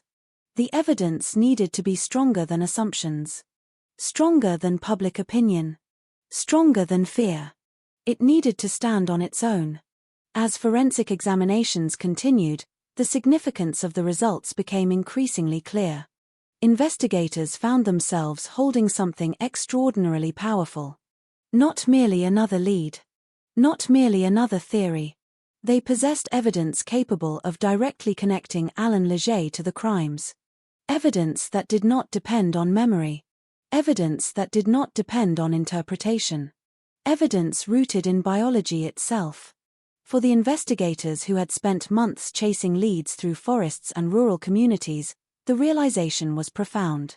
The answer had not emerged from a dramatic encounter deep in the wilderness. It had emerged from science. Quietly. Methodically. Relentlessly. Just as the investigation itself had. Yet even as the forensic picture strengthened, the immediate priority remained unchanged. Alan Leger was still free. The evidence could help secure a conviction later. First, investigators needed to capture him. The search intensified. Every available piece of information received renewed attention. Investigators reviewed reports once more. Timelines were refined. Patterns were reconsidered. Resources were deployed aggressively. The pressure was immense. Not only because of the crimes already committed, but because everyone feared another attack could occur at any moment. As November 1989 progressed, the atmosphere throughout New Brunswick felt increasingly tense. Winter was approaching. Days were becoming shorter. Darkness arrived earlier each evening. The forests that had hidden the fugitive for months seemed colder and more unforgiving. Yet Alan Leger remained elusive. The public continued watching, waiting, hoping, wondering whether the nightmare would ever end. Then, finally, movement. The kind of movement investigators had spent months pursuing. Information emerged that helped narrow the search. Officers began closing the distance. The enormous machinery of the manhunt started focusing with greater precision. What had once resembled a search across an entire region was becoming something more concentrated. The net was tightening. And for the first time in months, investigators sensed that capture might actually be within reach. The days leading toward the arrest carried a unique energy. Police officers understood they could not afford mistakes. A cornered fugitive can be dangerous. A violent fugitive can be even more dangerous. Every decision required caution. Every operation required planning. Every movement required coordination. The objective was clear. Find Alan Leger. Capture him. End the threat. No more victims. No more uncertainty. No more fear. Then came November 24, 1989. The date that would ultimately bring the manhunt to an end. After months of searching, law enforcement officers finally located the fugitive. The moment carried enormous significance. Not only for investigators, not only for government officials, but for every resident who had spent months living with fear. The pursuit that followed represented the culmination of countless hours of work. Thousands of decisions. Hundreds of officers. Endless reports. Relentless determination. For months, Alan Leger had managed to evade capture. Now that freedom was disappearing. The chase unfolded rapidly. The details varied from the countless rumors that had circulated throughout the manhunt. There was no mythical disappearance into the wilderness. No miraculous escape. No final vanishing act. Instead, reality finally caught up with him. The fugitive who had terrified an entire region was arrested. The moment itself may have lasted only a short time, but its emotional impact was enormous. News spread quickly. Telephone calls traveled between families. Neighbors informed neighbors. Television stations interrupted regular programming. Radio broadcasts carried updates. Communities that had spent months trapped in uncertainty suddenly received something they had almost forgotten how to feel. Relief. Not celebration. Not happiness. Relief. Because relief is different. Relief arrives after prolonged fear. It arrives when tension finally begins to loosen. When the worst possibility no longer feels imminent. When people realize they might be able to sleep peacefully again. Across New Brunswick, residents experienced that feeling. Parents looked at their children differently. Families discussed the news around dinner tables. People who had spent months checking locks and watching windows felt something shift inside themselves. The nightmare was finally ending. Yet capture was only the first step. An arrest ends a manhunt. It does not end a case. Investigators still faced another challenge. They needed to transform months of evidence into a prosecution capable of withstanding scrutiny inside a courtroom. The importance of the forensic findings became even more apparent. Now that Alan Leger was in custody, attention shifted toward proving responsibility for the murders committed during his escape. The DNA evidence that investigators had painstakingly preserved and analyzed suddenly occupied center stage. What had once been an emerging scientific technique was about to face one of its most important tests. Could this new form of forensic science help secure justice? Could biological evidence persuade a jury? Could science succeed where uncertainty had once dominated? The answers would shape not only the Alan Leger case but also the future of criminal investigations throughout Canada. The breakthrough, therefore, was larger than a single arrest. It was larger than a single piece of evidence. It represented the convergence of persistence, science, and determination. Months of investigative work had finally produced results. The fugitive was captured.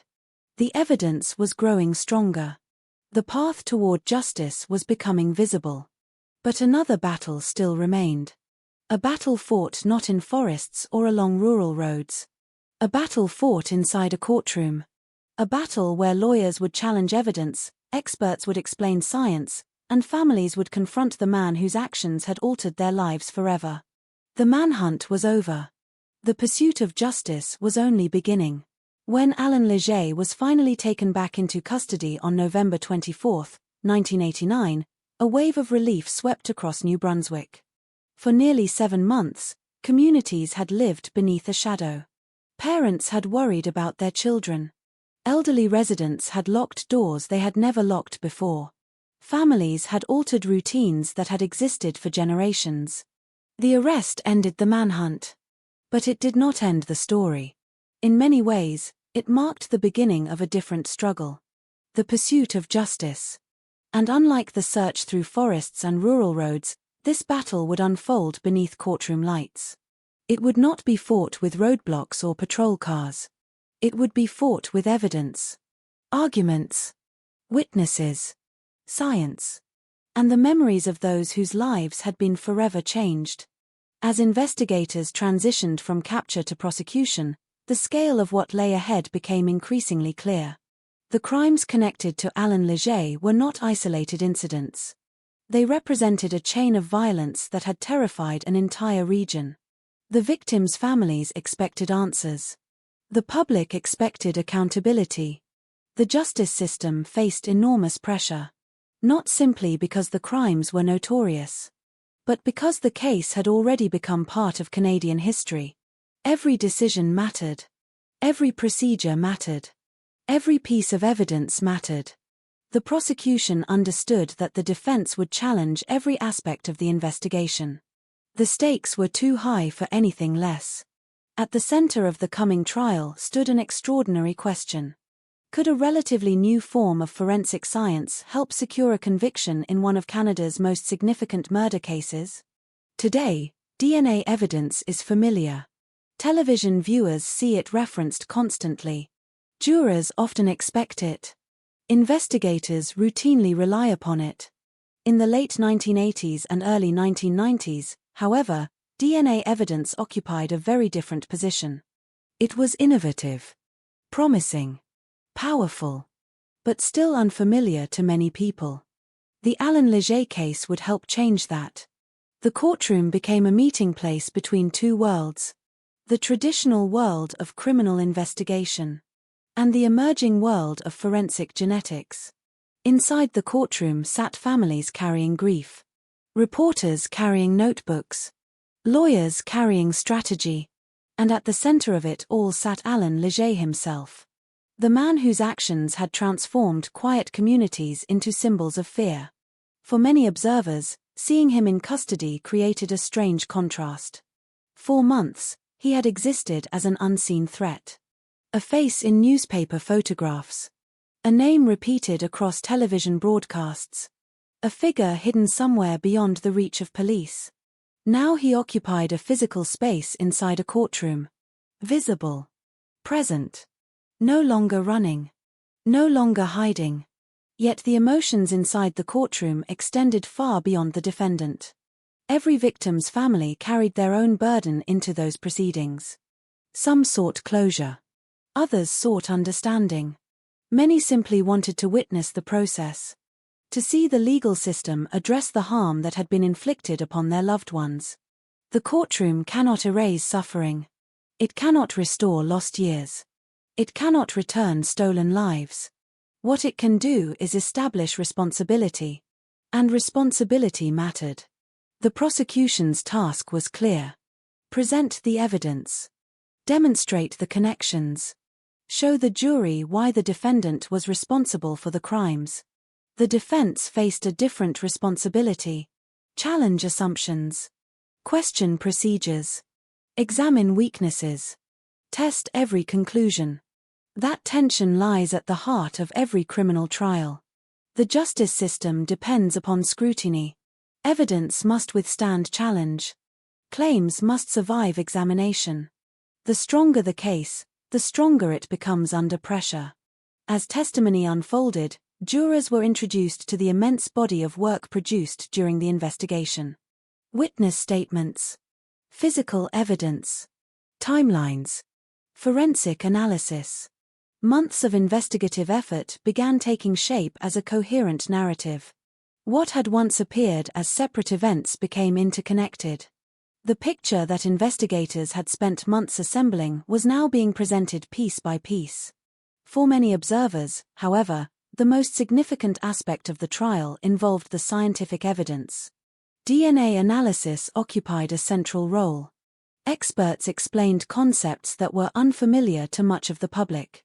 The science required careful explanation. Jurors needed to understand not only what conclusions had been reached but how those conclusions had been reached. This was not simply a matter of presenting results. It was a matter of building trust. The experts who testified faced a unique challenge. Scientific evidence can be extraordinarily powerful. Yet power alone does not persuade. People must understand why the evidence matters.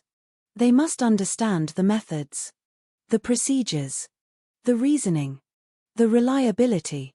The courtroom became an educational environment as much as a legal one. Complex scientific ideas were translated into language that jurors could evaluate.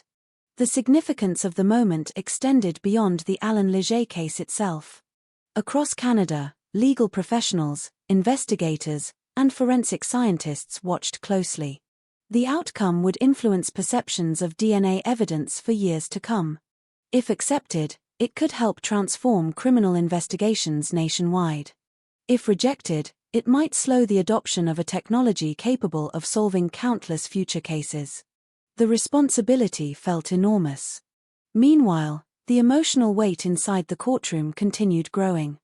Crime stories often focus heavily on defendants.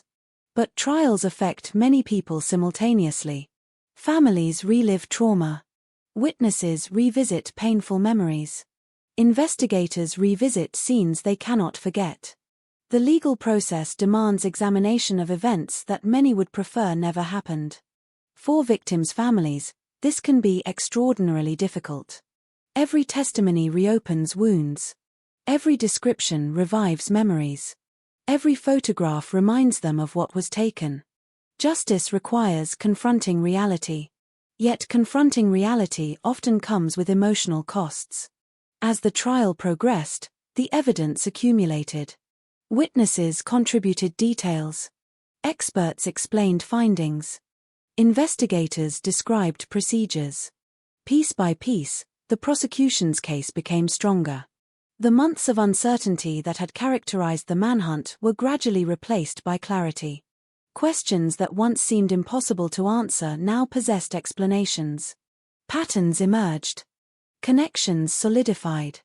The story of what had happened became increasingly difficult to dispute.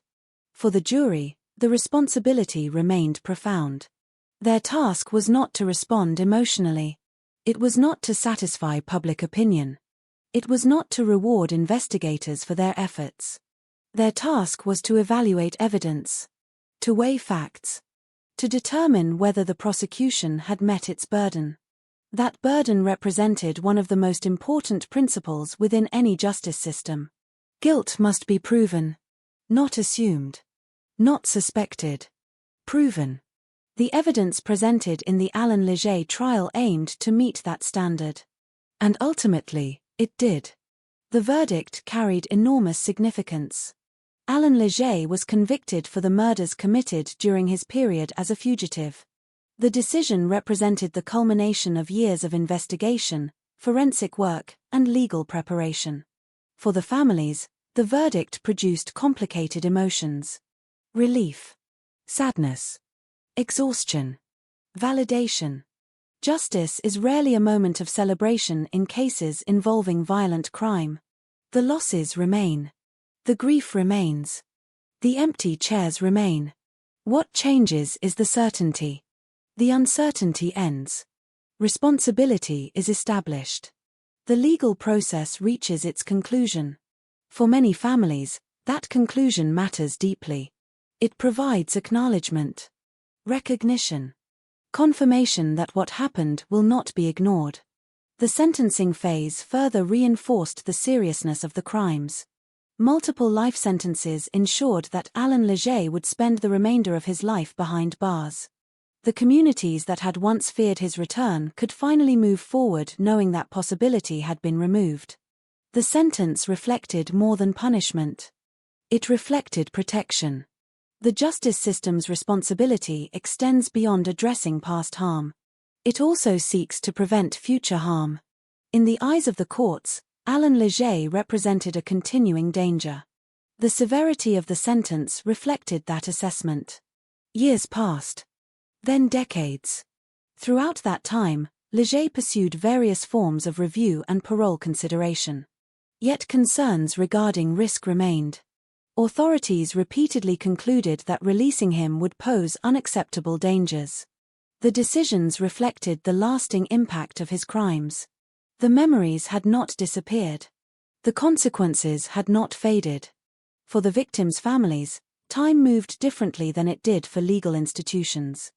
Court files eventually closed. Investigative teams moved on to other cases.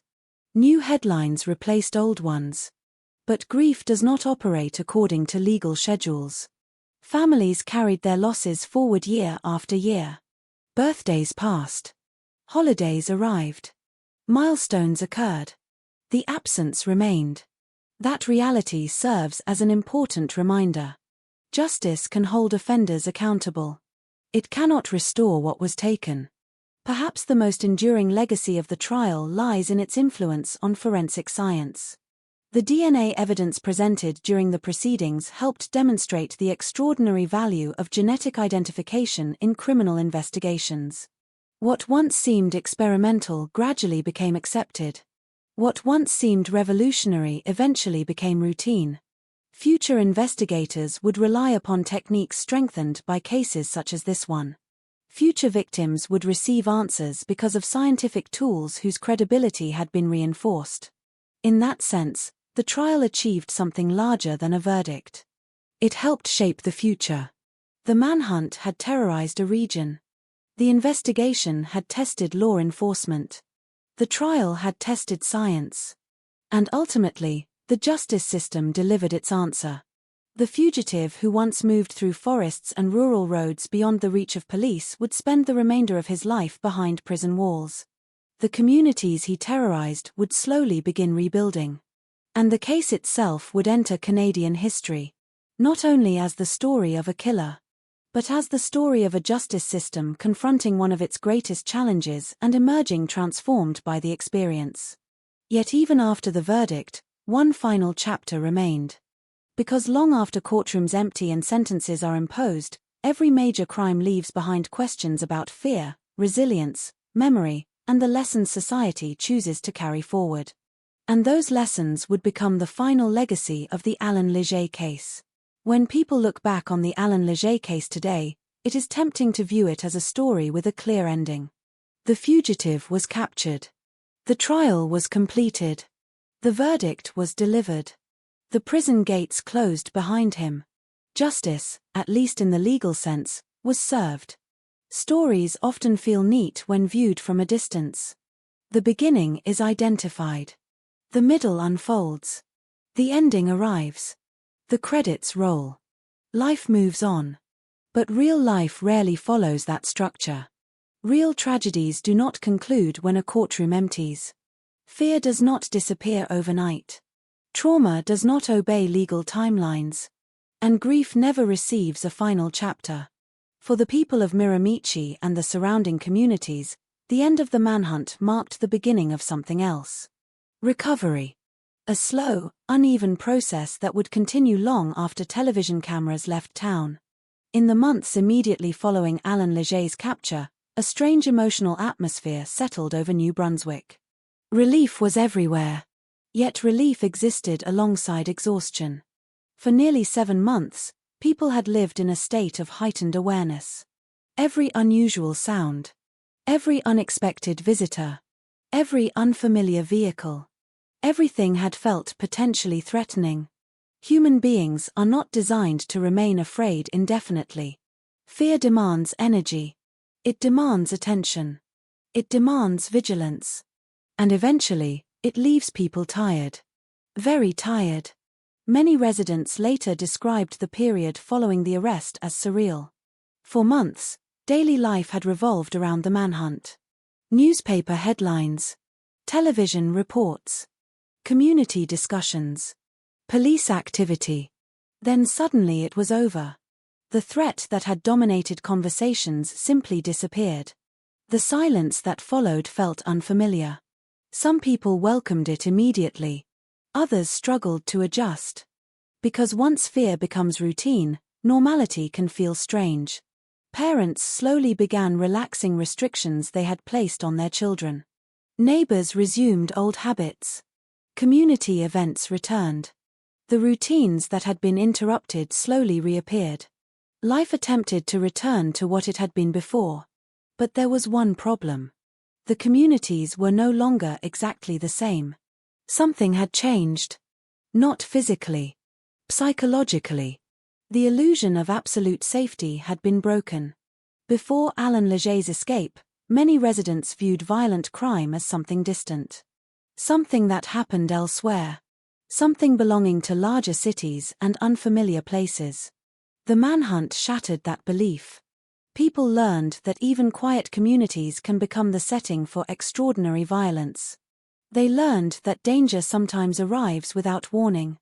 And once that lesson is learned, it cannot be forgotten. The forests surrounding Miramichi remained beautiful. The rivers continued flowing. The roads remained familiar. Yet many residents looked at those landscapes differently. Places that once symbolized peace now carried memories. Memories of police searches, roadblocks, rumors, fear. The landscape itself became part of the story. For the families of the victims, however, the aftermath operated on a much more personal level. Public attention gradually faded.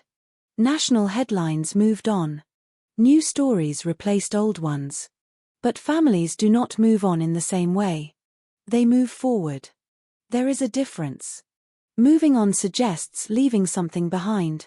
Moving forward means carrying it with you. The loved ones lost during the Alan Leger case remained present in countless ways. Through photographs. Through memories. Through stories shared among family members. Through traditions that continued despite absence. The empty chair at a holiday gathering never truly disappears. People simply learn how to live around it. Birthdays arrive. Anniversaries arrive. Ordinary moments arrive. And each one quietly reminds families of what was taken. Time softens certain wounds. It does not erase them. The survivors carried burdens of their own. For individuals who directly experienced violence, recovery is often complex. Physical injuries may heal. Psychological injuries can take far longer. Trauma has a way of lingering. It can emerge unexpectedly. A sound. A smell. A memory. A particular date on the calendar. The passage of years does not necessarily eliminate these experiences. It simply changes their shape. The Alan Leger case left survivors who demonstrated extraordinary resilience. Yet resilience should never be confused with the absence of suffering. Resilience means continuing despite suffering. It means rebuilding when rebuilding feels impossible. It means finding ways to live after events that permanently alter one's understanding of the world. Perhaps one of the most remarkable aspects of the aftermath was the response of the broader community. Communities possess their own forms of resilience. People support one another. They gather. They listen. They help. And throughout the years following the manhunt, those bonds helped many residents navigate the lingering effects of fear. The story became part of local history. Not because people wanted to celebrate it, but because they wanted to remember it. There is an important distinction. Remembering serves a purpose. It honors victims. It preserves lessons. It acknowledges reality. Forgetting, by contrast, risks repeating mistakes. The Alan Leger case also left a lasting impact on Canadian law enforcement and forensic science. Long after the emotional wounds began healing, professionals continued studying the investigation. The manhunt revealed strengths. It revealed weaknesses. It revealed challenges associated with searching for dangerous fugitives across vast rural regions. Future investigators learned from those experiences. Procedures evolved. Training improved. Communication strategies changed. But perhaps the most significant legacy emerged from the courtroom. The DNA evidence used during the prosecution represented more than a successful investigative tool. It represented a turning point. Before cases like Alan Leger's, forensic DNA analysis remained largely unfamiliar to the public. Afterward, attitudes began changing. Scientists continued refining techniques. Investigators increasingly embraced genetic evidence. Courts gradually became more comfortable evaluating it. Today, countless criminal cases rely upon DNA analysis. Cold cases have been solved decades after crimes occurred. Wrongfully accused individuals have been exonerated. Violent offenders have been identified. Families have received answers. The technology has transformed criminal justice. And part of that transformation can be traced back to landmark cases that demonstrated its value. The Alan Leger trial was one of those cases. In an unexpected way, the same investigation that exposed profound human cruelty also contributed to scientific progress. That contrast feels almost paradoxical.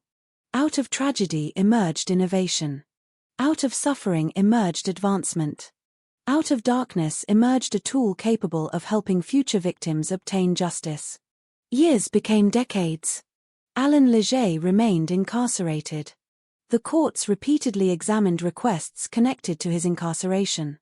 Authorities consistently concluded that he remained too dangerous to release. Those decisions reflected the lasting seriousness of his crimes. The passage of time had not changed the history. It had not diminished the harm. It had not erased the risks identified by correctional authorities. Meanwhile, new generations grew up hearing fragments of the story. Children who had not yet been born during the manhunt eventually learned about it through parents, grandparents, teachers, documentaries, and news articles. To them, it sounded almost unbelievable. An escaped murderer. Months of fear. Communities under siege. One of Canada's most famous manhunts. Yet for those who lived through it, the memories remained vivid. Some remembered checking locks every night. Others remembered seeing police roadblocks. Many remembered the uncertainty. The waiting. The feeling that nobody knew what would happen next. Memory has a peculiar way of preserving emotion. People may forget dates. They may forget headlines. They may forget specific details. But they rarely forget how something made them feel. And for many residents of New Brunswick, the dominant memory was fear. Not panic. Not hysteria. Fear. The quiet, persistent kind. The kind that follows you home. The kind that changes behavior. The kind that settles into daily life. That emotional reality explains why the Alan Leger case remains significant decades later. It was never merely a criminal investigation. It was a collective experience. An entire region endured it together. And collective experiences leave lasting marks. In March of 2026, Alan Leger died in prison. He was 78 years old. For some people, the news represented the closing of a historical chapter. For others, it changed very little. The victims remained gone. The losses remained real. Death does not rewrite history. It does not alter responsibility. It simply marks the end of a life. What endures are the consequences of the choices made during that life. And those consequences continue long after an individual is gone. In the final analysis, the Alan Leger case is not ultimately a story about a monster. That nickname may dominate headlines. It may attract attention. It may become the phrase most people remember. But the deeper story lies elsewhere. It lies in the victims whose lives mattered. It lies in the families who endured unimaginable loss. It lies in the survivors who demonstrated remarkable strength. It lies in the investigators who refused to stop searching. It lies in the communities that refused to surrender to fear. And it lies in the lessons that emerged from one of the darkest chapters in Canadian criminal history. Because every true crime story presents a choice. We can focus solely on the person who caused the harm. Or we can focus on the people who endured it. The Alan Leger case reminds us why the second choice matters more. The victims did not choose to become part of history. The families did not choose this story. Yet their courage became one of its defining elements. Long after the headlines faded. Long after the trial ended. Long after the prison doors closed. Their lives continued. Their memories endured. And their stories remained. The forests of New Brunswick are still there. The rivers still flow. The communities still stand. Children still grow up along the same roads. Families still gather around the same dinner tables. Life continued. As it always does. But beneath that continuation remains a memory. A reminder of a period when fear walked among ordinary people. A reminder of the fragility of safety. A reminder of the resilience that communities can discover when confronted with darkness. And perhaps most importantly, a reminder that even in the most notorious criminal cases, the true measure of a story is not the notoriety of the offender. It is the humanity of those left behind. And that is where the story of Alan Leger truly ends. When a case like Alan Leger fades from the front pages, it creates an illusion that the story has finished. Headlines disappear. Television coverage moves on. New crimes, new trials, new tragedies replace the old ones in the public mind. But for the people who lived through it, nothing ever truly disappears. It only changes shape. Time does not erase the Alan Leger case. It settles it deeper into memory. For New Brunswick, the aftermath was not a single moment of closure. It was a long psychological adjustment to what had happened. Communities that once defined themselves by familiarity and trust had to quietly accept a new understanding of vulnerability. Not paranoia. Not constant fear. But awareness. A subtle shift in how people viewed the world around them. Doors that were once left unlocked began to be checked. Nighttime routines changed permanently for some families. Parents who once allowed children to wander freely at dusk became more cautious. Not because fear controlled them, but because experience had taught them what was possible. This is one of the most lasting effects of violent crime in otherwise peaceful regions. It does not destroy communities. It reshapes them. The Alan Leger case also left a deep imprint on how people understood the idea of safety itself. Before the events of 1989, many residents of rural New Brunswick believed safety was something naturally provided by environment and familiarity. You knew your neighbors. You knew the roads. You knew the rhythm of daily life. That familiarity created confidence. The manhunt disrupted that assumption. It introduced a truth that is often difficult to accept. Familiarity does not guarantee safety. Violence does not require chaos. It can emerge in places defined by order and routine. This realization is part of why the case continues to be discussed decades later. It is not only about what happened. It is about what it revealed. For law enforcement, the legacy of the investigation became equally significant.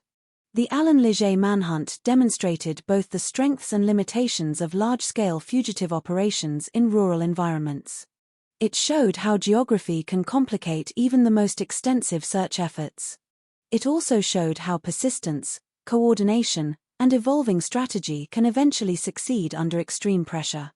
But perhaps the most important legacy emerged from the courtroom and the use of DNA evidence. At the time of the trial, forensic DNA was still a relatively new tool in criminal justice. Its use in the case helped demonstrate something crucial. Science could establish connections that traditional investigation alone sometimes could not.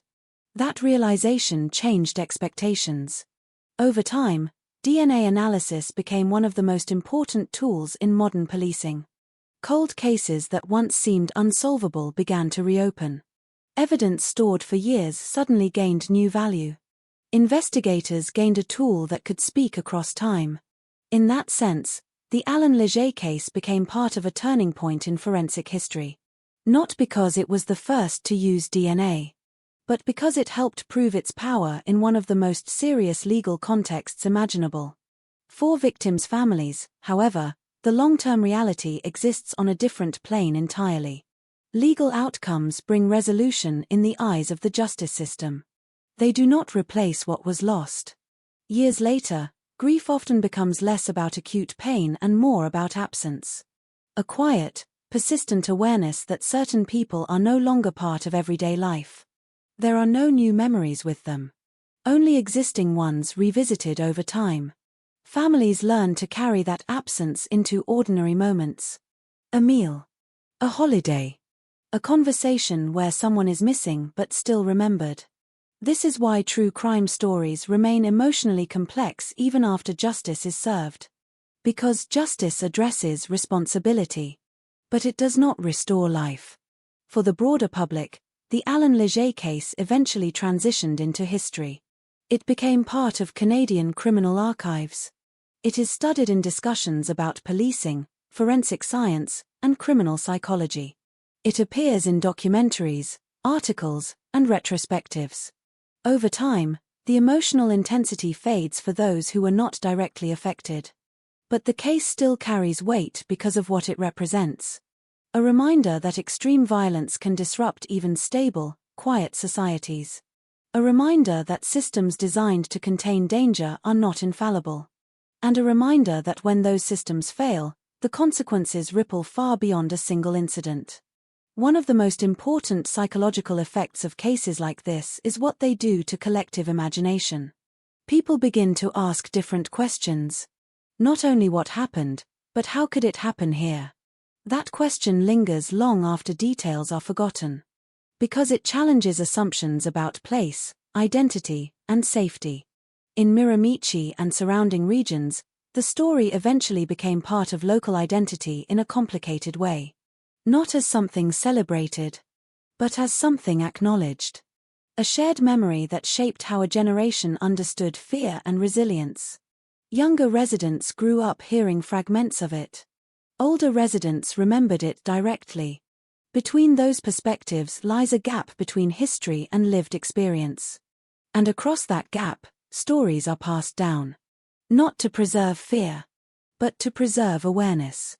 As decades passed, Alan Leger himself became less a present threat and more a historical figure within criminal justice discussions. His name appears in the context of discussions about prison security, escape prevention, and forensic advancements. But the human impact of his crimes remains anchored to the individuals and families affected. That imbalance is common in true crime history. The perpetrator becomes widely known.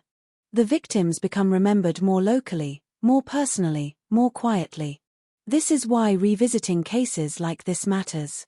It restores balance to memory. It shifts focus back toward those who endured the consequences. There is also a broader lesson embedded in the aftermath of the case. It is the way societies respond to fear. In the immediate aftermath of violent events, fear is often the dominant emotion. But over time, communities tend to move toward adaptation. Not forgetting. Not ignoring. But integrating the experience into a larger understanding of the world. This process is neither simple nor uniform. Different people process trauma differently. Different communities recover at different speeds. There is no single timeline for healing. What remains consistent is that life continues. Rivers still flow through New Brunswick. Forests still change with the seasons. Small towns still gather in community halls. Children still grow up and build their own lives. The physical world does not pause for tragedy. But memory ensures that events are not erased by time. The Alan Leger case ultimately sits at the intersection of several forces. Violence and vulnerability. Fear and resilience. Investigation and science. Justice and limitation. It is remembered not only because of what happened, but because of what it revealed about human systems and human endurance. And perhaps the most enduring truth is this. No single case defines a place. No single individual defines a community. Even after extraordinary events, life continues to produce ordinary moments. And in those ordinary moments, people slowly rebuild a sense of stability that was once shaken.